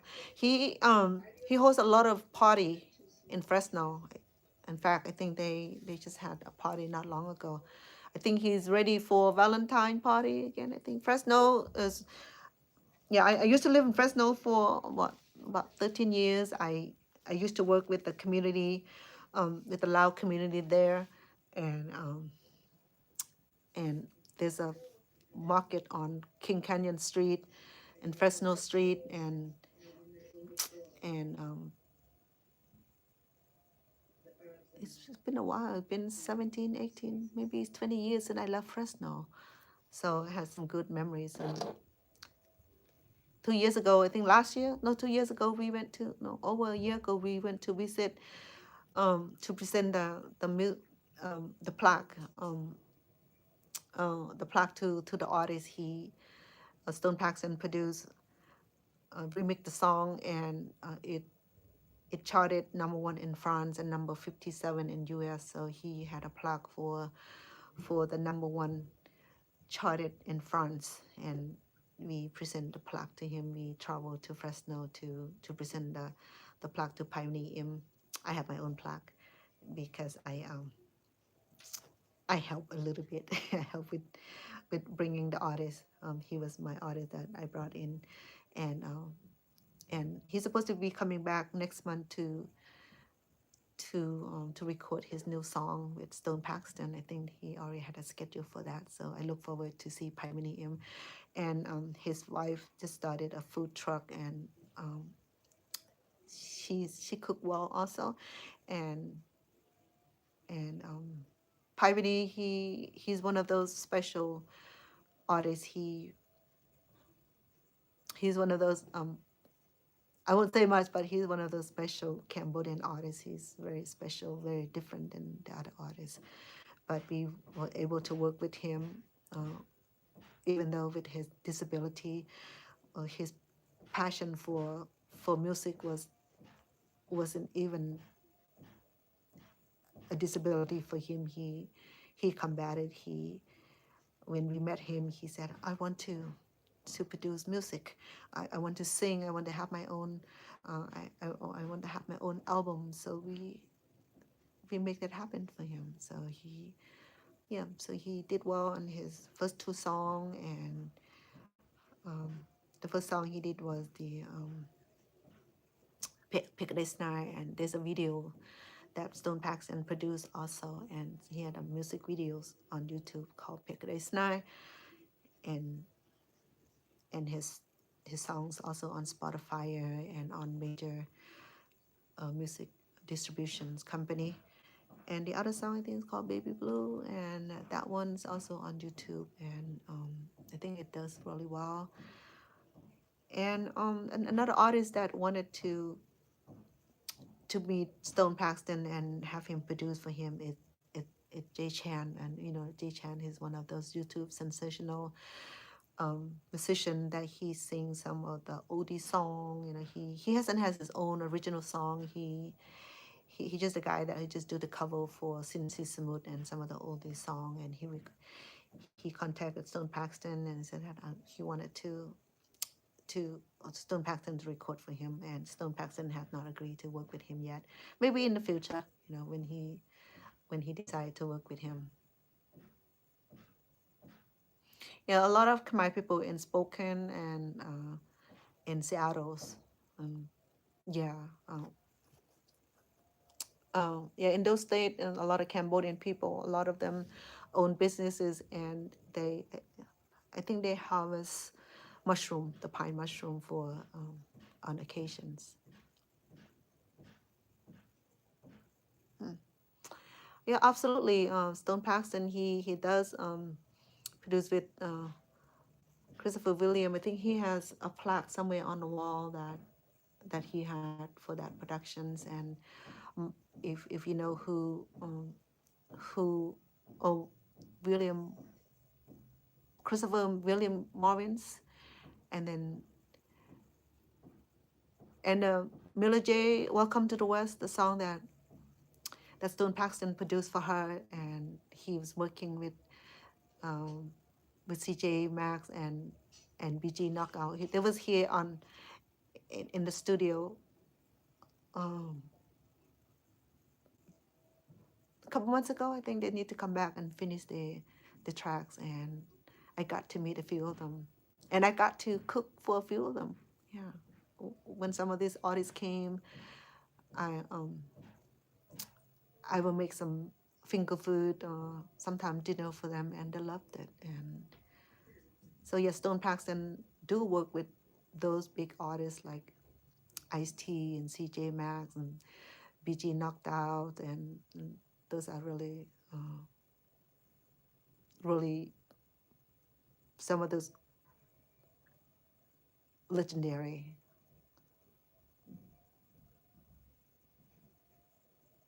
Yes, in this studio here. In this studio here, and some of them work at the Studio B, it's more intimate and smaller setting. This is like the whole big living room here that's filled with the recording, the music recording equipment here. It's so many that I don't know how a man can comprehend this, but the Stone Paxton himself, he run this thing like he can run this thing with his eye closed, just like my mom used to say that. Your food is so terrible. Did you cook your food with your eye closed? So for him, he can work on this equipment with his eye closed. That's how knowledge he is, and I admire him a lot because when he hand me that MPC, he say, "Here, create the track, like ding, ding, ding, ding," and he'll go, and you see some of his earlier a live show that he come in here and he produced track online, and and a lot of people really like joining in and contacted him to have him produce tracks and music and record and the song for them. And it's fluctuated of people coming in all the time. A lot of time he would just um, not ready to work with, because producing music, it take a lot of time, a lot of talent, and it require a lot of financial stability on the artist too. If the artist want to record the song, they have to have enough money to hire the man to do the song. Otherwise, the song never get released, or the song is done, but it's not correctly financed, and so. But then he's a cool, fair guys, and there's a way that he deal with artists and in different circumstances. So you have to talk to the man himself. I can't speak for him. He's right there. You want to talk to him, then you talk to him. He's right there. Um, yeah, a lot of Cambodian people in Fresno. However, there's a lot of Laos and Hmong people. There's a large Hmong community in Fresno. Yeah, so I lived there for 13 years. I know a little bit about Fresno. A lot of Cambodian business, donut shop. In fact, when I was there, I worked at one of the Cambodian, um, uh, two of the Cambodian donut shop. One is Christie Donut Shop, and the other one I can't remember, but it's between this donut shop is between Freeway 99 and Olive Street, and the Christie Donut is on Clinton and Olive also, I think. And I think the owner retired, and she ran that business so long, and she finally wanted to retire, enjoy herself, and travel. And I used to be the first one to open the shop, and I think I share that experience because Paul and his companion, the older man, he retired. He retired Italian chef. He's doing pretty good. His retirement is like $6,000-7,000 a month. So he used to brag about it, saying, "Oh, I'm good, I'm good." He's a a stubby man, short and stubby, very cordial. And Paul, he was the guy who does the pest control. So each morning, the shop opened at 6 in the morning, and I supposed to open. Sometime I overslept, and he would call the owner and say, "Oh, Vanna's not here." So the owner would call, "Hey, Vanna, you have to." So I have to like get out with my hair messy, come to open the shop, and Paul, and I can't remember the gentleman, he was standing there. You overslept. But I have to be grateful because these two gentlemen will be there in the morning when I'm alone, open the shop. Being a woman, being in that neighborhood, open a donut shop in the morning, it can be scary, because there's a lot of guy coming in and want the money. So when Paul and his friend was there in the morning, so it kept me comfortable, kept me safe, and they come in to have some black coffee. Sometimes they eat one donut, but they come there. These two gentlemen, they talk for hours. They come in at 6 o'clock. Before I open, they will be right there sitting and wait for me. Sometime when I'm not there on time, he call the owner because he's a friend of owner. He's there so much is that sometimes he get free coffee. The coffee is only 10 cents, 15 cents each, and then the free refill. So they'll be sitting and drinking like pots of coffee before they take off to work. So, but then it's good that they were there. I rather have him drink 5 pot of coffee and keep me company, keep me safe, and keep me from being bullied. Because anybody coming in bullied, he stood up, say, "Hey man, leave her alone." Some idiot will come in and do stuff like that in the morning. Um, so Paul, and I can't remember the gentleman's name now. He passed away already. I called my friend up and that he passed away because yeah. So, but to me, those two gentlemen remain in my field of gratitude, because when I out there working in the morning, open the donut shop by myself in the morning, the customer come in and out. Sometimes you need somebody to be right there um, to keep company, because it's important. Uh, because in that neighborhood, nothing bad about it, but a lot of homeless people, sometimes they come in just ask for free food, and we're not allowed to give free food. Um, because there's a policy for that. So I feel bad sometimes when I see them, they have to dig through the garbage for donut. That break my heart too. I didn't like the fact that was, but then it's a lot safer to with the policy that they have, which as employee, I have to adhere to their policy. Um, Sometimes our kindness can be wonderful, can be dangerous, and depending on who we're dealing with. So I'm studying the second row of my double pineapples. Okay. So yeah, so that's some of my thing that when I live in Fresno, that's my I have two jobs to take care of my kids, so that's why I do the donut shop, and then I do the child care just to have enough money to take care of my own kid at the time. So that seemed to work well, you know. Um, as a woman who had kids, we do whatever we need to do to take care of our own kids. It's something that we do, you know. Yes, of course, you can relying on a public assistant. That would be a way out too. But then I didn't take that route. I took the route where I take fully responsibility to take care of my own kid by working. Even I have to work 2 3 jobs, and I would, because that would be a way of. I mean, it's the rightful way to do to set the example for my kids. Though it was difficult, but then we lived through that time, where period in time where thing was really, really tough and rough, and now I had it more easier. The grandkids are grown now, I mean, my children are grown now. Some of them own their own business. Some of them out there working, have their own life. I still have one here living with me who need a little bit of help, but then, at least he's working and making his way toward improvement, and with some of the things that parents we we do give out hand to help, and does not matter. We as parents, we some people will say, well, you do too much. Is it true? But then sometimes you have to analyze at things that whether the kids had the capacity or have the mental capacity to be like everybody else. If it's not, then we need to foster it. We need to provide the loving support until they're able to be on their own. So that is just a family dynamic, in that we don't desert or leave family who are not quite there yet.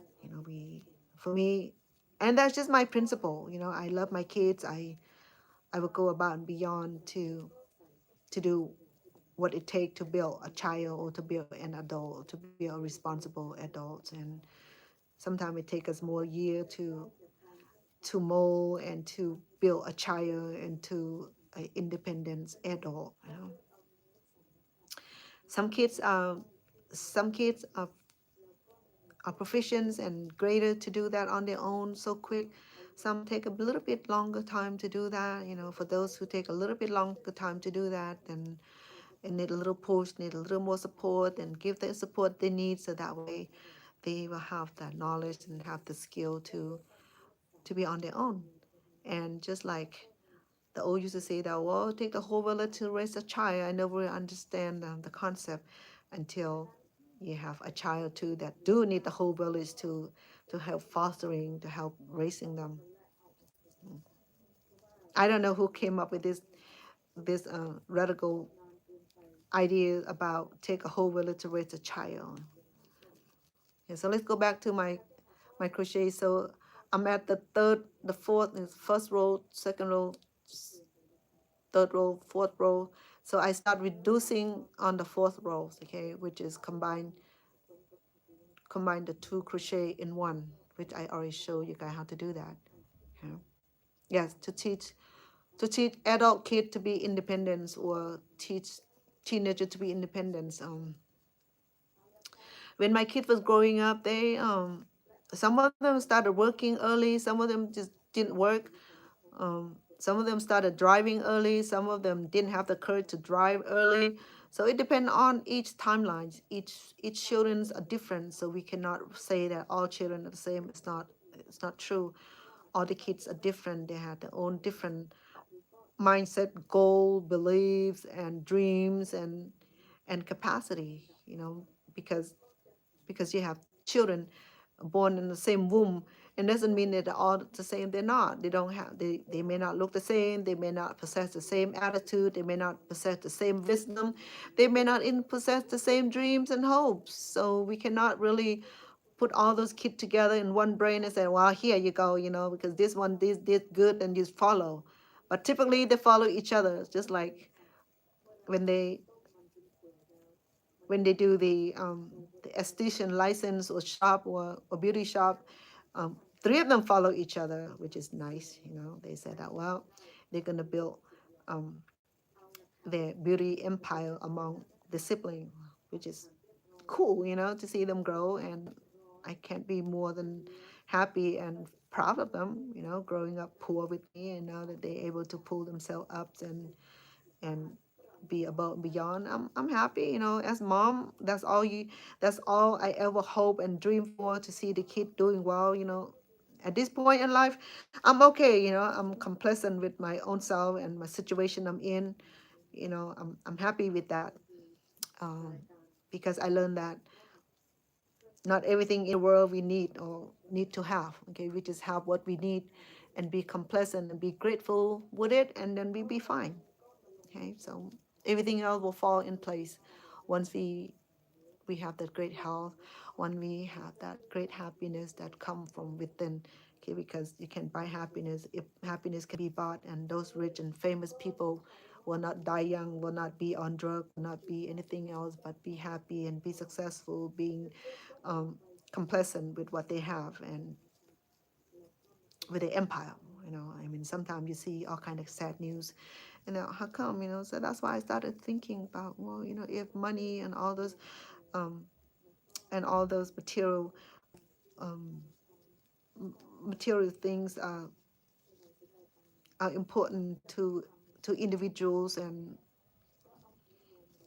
why people turn into drug, why people turn into addiction agent, why people not happy, because unhappy people will do unhappy thing to themselves, to that's called self afflictions.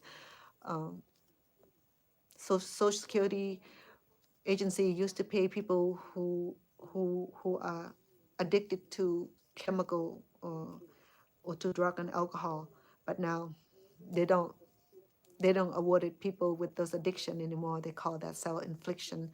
Once you do self-infliction, no one pay for your infliction. You be responsible for your own infliction. People used to get paid for their disability, for being on drug and on alcohol. Not anymore. Those criteria have changed. And they used to do that. If people hook on drug and alcohol, they automatically qualify as a disabled person. Now, not anymore. They consider and turn around and say that that's self-infliction. That's wrong. You can go to jail for do self-infliction instead of the government paying um, for your meal ticket. Now they said, nope, we don't do that anymore. I was surprised to hear that from the doctor himself. You know, when treating um, an addicted person, that's what he said. Nope, he will not sign a person to be on disability. We call that self-infliction. And self-infliction people are not qualified to receive public benefit. I'm like, okay. That's why many years ago I learned about that. I'm like, my tongue just dropped. As community advocate, I have to learn all of these new changes in the government welfare system, and yeah, there's so many things that I learned. I'm like, oh dang it, so that's why you will see a lot of homelessness in the community, because if they're addicted to, or they become chemical dependency, and the government no longer subsidize or give them a free voucher, so they will have no place to live or no money to pay the rent, because the money will go to their habit. So that explains that theory, about that if you inflicted yourself with chemical dependency, the government is not going to pay for your voucher to have. So I'm like, and then a lot of things changed over the course of years. I mean, each new president or each new administration, thing changed. So that's why we have to be on the top of the games and reading and tuning into the public affair, the current event. Me, I used to like to read all the time. I didn't really read much these days. I still have books and books, and we used to read magazine and newspaper. Now we just turn into TikTok, tune to into YouTube to watch any kind of any kind of current event. So all the newspaper, all the all the traditional newspapers, I hardly see it. I still see Wall Street Journal. I think I see Sacramento Bee in California.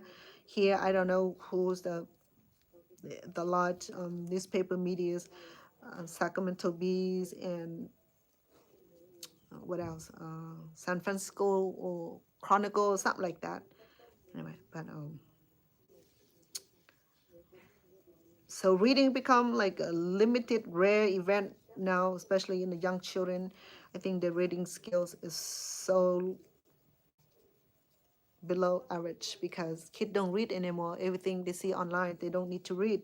Same thing for us. We don't need to read to catch the current event or news. We just turn on to TikTok, which a lot of news are privately posted by general public like you and I. Before, to catch the news, you have to turn into major newscast broadcast and sit down to watch a current event, or the current event and the and the breaking news.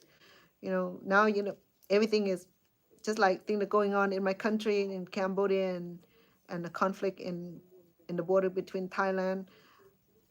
All those medias coming from the people themselves, people from the village, people who got bombed, people who affected by the war themselves. I mean, it that quick. So technology is advancing, and so does everything else. So we have to use this kind of technology into the best advancing. Um, we often wonder what it would be now if the internet get disrupted. I mean, the grid get the internet grid get disrupted. We will be like, what are we gonna do? We cannot see the show, we cannot hear the news. So what we're gonna do is almost like we whether you realize it or not, you get hooked onto electronic devices like little kids. I noted that in the little kids when they in tune into the electronic device and they get hooked on, and when the parent try to remove it from them, they like screaming on top of the lung. They wanted to oh, I know where Antioch is, Bay. Yeah, it's you comfortable in California, in Oakland. Oakland is beautiful. The house on the hills, and I like about that, but I will never live there because I don't like big city. Cause in Nevada here, it's a small city. It's it's developing. It's being developed. So I mean, housing and business are everywhere. In the next 15 years, it'll be this valley here would be filled of housing, real estate, and business. When I first moved here, the land was like a lot of open space. Now the space that I used to look through, the tumbleweed used to grow through. Now it's all kind of building, business building, um, the housing apartments and single family homes, and it's just like thousand of them being built each year. So Las Vegas will be it's one of the fast growing city. Actually, a lot of people move from California to escape the earthquake, the fire, and the flood, and the economy also. That if you don't know that California pay about $1 or $2 higher in gas price than any other states. Okay, um, when I visit my children in East Coast, the gas price is about $1.50 lower than the Pacific Coast. But in California, I think they had the higher price of gasoline price, which is sad because people minimum wage is minimal, the living expense is higher, and the gas price is higher also. So people trying to escape that. If we don't leave it, we're gonna become everybody. We're gonna be like at poverty level. I mean, the job is not as prevalent. It's not as many people leaving. People sell their house, and it's hard to sell the house because if people don't have a job, they can they don't have power to buy. If people have money, have job, they have more power to buy with the money they have. The saving, what have you. But I noticed that when I was at the tactical gun trainings. Half the room we introduce ourselves. Half the room from California. That include me. Is that half the room who come from California, who had strict gun law in California. When we come to Nevada, especially in Las Vegas, here we have open carry, open carry. So open carry meaning that you don't have to have your license to carry your gun, but uh, you have to open it. Your gun have to be shown. Okay, and if you have concealed, then you need a CCW to do that. Was that concealed weapon to carry, or concealed weapon? Without the license, you have to show it. With the license, you can hide it. So if you have the CCW, is what you call it, the license to carry, then you can hide it. So for me, I don't. I can carry, and I can hide, and I can show it because those are the power of people right here in people right to carry weapon in state of Nevada. Each state had their own rules and regulation as far as the gun law is concerned. So where you at, you have to check with your constituents, with your state rule and law and regulation, how you can obtain a gun, how you can obtain the the license to carry, or to conceal or to open. Okay, so here it's great because a person who don't want to have the license, they do it openly. I sometimes I walk in the market, you see a man with his, with his pistol, so cute, look like the cowboy. I do that sometimes too. I carry here when when my producer he had a whole bunch of a producer who bring friends over and invited guests, and I carry because I we have the right to protect our home, and and I'm comfortable with guns because been trained, and so before I'm always afraid of even look at the guns. Now I get to carry it and learn how to shoot, learn how to care, learn how to care, learn how to understand the rules and regulations, and learn how to care for the equipment, learn how to use the equipment properly, and that boosts the confidence. Before I'm looking at gun like, because I'm coming from a war country. When we see guns and weapons, that like give us that the flutter in the heart, like pounding, because you never know, you know when you hear the gunfire, when you hear the B-15 bombing, and that triggered the stress and the anxiety level.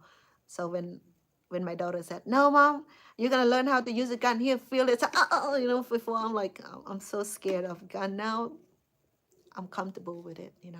I can care openly or conceal, which is nice.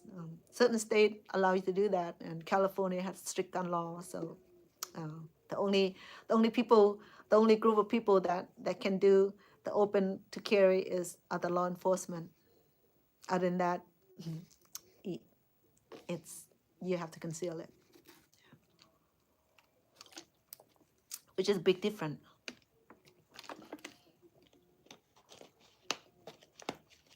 So I know that the activists would not agree, but then I mean, as American citizen, we have the right to preserve and protect, and that's the right that not a lot of country allow to do. Like in Cambodia, when my when my cousin was the governor of that zone in the middle of bombing, and his family did not fled because they said that if we fled the home, the Thai soldier would come and take the land, take the home, will rampage the home, would destroy the home, would demolish the home, would steal things. To see that, I'm not saying, there's videos of them doing that for real. They go into people's home and take the chicken, cook the chicken, take the pig, eat the pig, take their belonging, take the motorcycle, their bike, the tractor. They just enjoy doing that. So it's on camera. Some of those home, the rich people, they have surveillance camera, and the owner can see what's going on inside their home, and they record the event, and they share on YouTube, and they share on social media, and that's how we know that when these soldiers are lack of discipline, they're coming in, invaded their home, taking their belongings, and demolish and kicking, breaking, pounding, peeing. It just it's just too much. Okay, there's no discipline. No, any country will come invaded home, just like your home being invaded, and they come and take your tear your wall apart, take your possession, take your belonging, and laugh about it, enjoy of doing that. That is very wrong. I don't care what nation that is. That is wrong. I don't care if that the land of my ancestors. That is wrong. So it's something that I'm condemned. I'm gonna continue to do that. So that's what happened. So, so for me to be able to overcome the fears of being around weapons and be able to touch, to feel, to use it when I need it, it's a big accomplishment. So I give myself that up. So, all right. So let's go back to the tutoring here. So I did finish the the second row of double pineapple here. So you see that it started to form a pattern. Okay. So if you are a crochet maniac like I am, you will grasp her, you will catch the the crochet pattern quick. So this is the pattern that I created. This belonged to Stone Paxton, the man himself. So I borrowed from him because I forgotten how to start it. Yeah. So I did this about 3 or 4 years ago. I think I gave him think either Christmas or birthday. It must be Christmas because it meant to keep the neck warm, so it must be Christmas. But his birthday is coming up next month on the 22nd, so um, I might make something nice and warm for him also. Okay, so I'm busy making this. I think this one I'm gonna send to his sisters. I was talking to her today, and she doesn't know how to crochet. She wanna learn, so I offered to give this to her um, to start a friendship. So sometime, and I did I crochet the king size blanket for his bed, and I did the granny square. I did the motif heart crocheting. So it's a lot of crochet products. I mean, project that I did, like a huge project that would take me a month to accomplish. This right here is simple, though the pattern is sophisticated. Okay, it's hard. If you are a beginner, you will find it hard to follow with the pattern. But once you grasp it, once you practice it, it'll come easy. Okay, it'll come easy. You become acquainted with it, and then you take notes. Okay, take like this video here. You can read reviews and go back and watch it. And if you want to start, it will be on the video one. I say crochet, part one crochet the pineapple patterns here. Okay, so today would be the part two where I started the I I graduated from double pineapple to single pineapple, and then the pattern would be um, again with the double pineapples. And then once I'm done with this, so this pineapple will be created right in the center here. Okay, so the two pineapple with envelope on both sides, the single pineapple would be in the middle, so it's going to be the same pattern throughout. Okay, so next time when I see you, I will finish one part of this pattern already. So I have two sides of the pattern, which is I break it here, so I create two of this. Okay, I create two of these pieces, and I conjoined it in the middle here. The reason I do that is to allow the pattern to align. Okay, if I don't do that, the pattern will fall in one direction. When I do the two pieces and I conjoin them in the middle here, it allows the pattern to align perfectly. So there's no upside down or inside out. So it'll be aligned. So I stitch the two pieces together here. So I have one piece, two piece, and I can join them here. So the next time I see you, I'm trying to finish one side already. Okay, so next time when I come back, I will start I'll start another side here. And the reason to repeat the pattern is to get those who want to crochet get familiarized with the patterns, because the more you practice, the more you see it, the more you see the repeating pattern, you will get it in here and become easier. Okay, if I just show you one run through and then we'll come back and repeat it, and you're like, oh, I missed that. What did she say that was, and how she do that, how she connected, how she created a new role, how did she continue the role, how did she finish it, and how she started it. So I got confused all the time. This technique here, I'm not gonna lie, I learned this many years ago through YouTube channels where I can't even remember the lady now. She this is the pattern that the Russian woman shared. Okay, she was on YouTube, and I don't remember her name because in Russian I can't read it in Russian. So she speak in Russian. I I repeated her YouTube channel many time in order for me to grasp the concept of it. Once I got the concept, and I executed by trying to do crochet myself. It took me a long time to grasp it. Okay, because at the time when I learned it from her, I all I did was confusion, because I said, oh, how you do that? So once I start doing this, it was a lot of mistake, and then I learned how to recognize the pattern because it was in Russian. I couldn't understand Russian. There was no English translation at the time, so I didn't understand what she was saying, but I just learned the concept. And I don't remember her name because I want to give her the credit, but then she speak Russian. It's like when I learned this pattern, it was like 8, 10 years ago, so I don't remember where the website was, But and I tried to Google and find her, and she wasn't there anymore.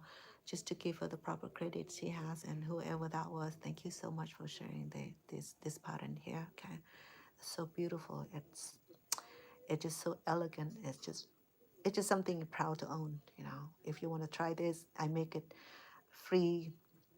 Well, it was a lot of time too. Some of these patterns are not free anymore. You have to pay subscription to get the patterns such as this, you know, and there's so many other channels that do share their beautiful patterns. And again, if you're a beginner, it can be familiarized by learning. Until the first thing you do is to get into the channels and learn how it's done. Don't If you don't completely understood, and review it a few times until you understand the concept, and then you begin your crochet. That's what I did too. As much I learned how to crochet, I had so many styles, so many um, this beautiful intricate pattern here are from the Russian country, where people take so much pride in doing, okay, because it's so beautiful. But it's in Russian. I can explain, but because I already have a really understanding of crochet concepts, so this become a lot easier. Even the language is not spoken, but the concept spoke loud. So that's what I learned, is through the concept grabbing. Okay, so right. So the next time I see you tomorrow, if I'm not cooking, I might come back here and just have a Sunday conversation. Sometime, we need to reach out and communicate. Sometimes you never know what kind of day we have. Sometimes you say, "Oh, I don't feel comfortable talking to a stranger," and I understand completely. I respect that too. But most of all, I respect that you spend the time with me today and watching me crocheting. Though it didn't get very far, as much as the speed that I can perform, it's still not machine. Okay, this is a human work. It's not machine work, so it requires meticulous skill to do this. It requires knowledge, understanding the concepts, and the speed, and the right kind of needles, the right kind of yarns also is a big difference. Like this one here is so soft and spongy. This one is not as soft, and that because I'm using the not wrong yarn, the wrong needle side. I should have upper side, but then it's fine. I just love, it's a little tight. It's a little harder than this one right here. This one right here is the right kind of needles, the right kind of yarn, so it worked perfect. It's so soft and cuddly. But this one is not as yet. But then I just love the way the pattern come out, just like this one right here, where I'm gonna come on next. This is the same yarn. I bought a whole bunch of this because I love the color. This is Tiffany green. It's beautiful color. And I have this little sweater that coordinate with it. Okay. All right. So I'll call it quit for tonight. I appreciate all of you coming on. Love the fact that you like, share, and that thumb up. Okay. You don't have sore thumb in doing that, just click it. Okay. If you have sore thumb, go. Okay. Make it feel better. And thank you for the heart on TikTok. Thank you so much for the gift, for the heart. You make a big difference in my channel. And if you do follow me on my YouTube or on my TikTok, I always go back and subscribe, whether you content creators or whether you just coming on here um, just to enjoy the show. I always go back and click subscribe. And I do make comment on your show also, just to give you that support that we need to push each other to. We need to motivate each other. Okay, we shouldn't be putting down. I have to deal with this gentleman who came to my channel and started to criticize and saying stupid thing, and that brought another character out of me, and I don't like to be on that side of characters, because defensive characters. Yeah, the color is very pretty. It's a male dominant, though I love the color, but then appropriate for male also. This right here is for female pattern typically. I mean, I can share with the male, but definitely this is like a it's not a unisex. It's a multiple. So I make this for the male person, and this color right here can be represent the male colors. I mean, the color is not separate the sex of a male or female. It depends on who color preference it is. Okay, so for me, I wear blue, but I'm not a male person. But same thing. Sometimes male wearing blue, pink, or white. It does not classify who we are, what we are. It's just that we love the color and the textures and the production that we are doing. Okay, so all right. So the night is coming along, and I hope you're all doing well. And so Sunday tomorrow, we're not going to do anything crazy. Maybe come back out here and crochet. It would be nice. I mean, I'm crocheting now, so I wanted to finish my project so that way the benefactor would be able to enjoy this on time. I don't want to wait until the winter is over and send her in somewhere say, I don't need this. I need this when it's cold. The same thing. So you see, the crochet it have to fall into the right temperature for me to my attitude about crocheting different each season. If I crochet this in summer, I'm like, oh, this is hot. It's my attitude changed right away. Uh, Crocheting in summer, like it's create a heating. I don't know. I feel that the heat is coming, But then in winter, I can crochet this and feel the warmness coming in. I don't know. You see the attitude and the atmosphere change in our attitude is that crochet in summer you feel the hot heat and like it's not the right time to crochet. And when winter comes, it's like, oh yeah, this is like perfect time to crochet because the crocheting bring the warmness, the warmness, the welcomeness to it. I don't know. That's how I feel. I don't know how you guys feel, but if you don't crochet, I hope you enjoyed it. If you do crochet, you want to try this pattern here, go back to my YouTube channel. Make sure that please click like, subscribe, and share it, and then you enjoy this free, beautiful pineapple crochet patterns. Okay, it's beautiful. It's darling. It's magnificent. All right. Thank you so much again. Hope you're all doing well. Take it easy until I see you next time.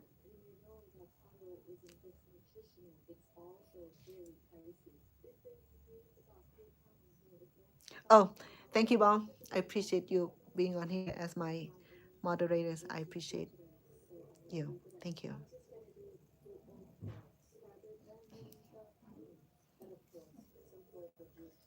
I'll see you next time, perhaps tomorrow. I'm gonna try to continue with my pattern here. Okay.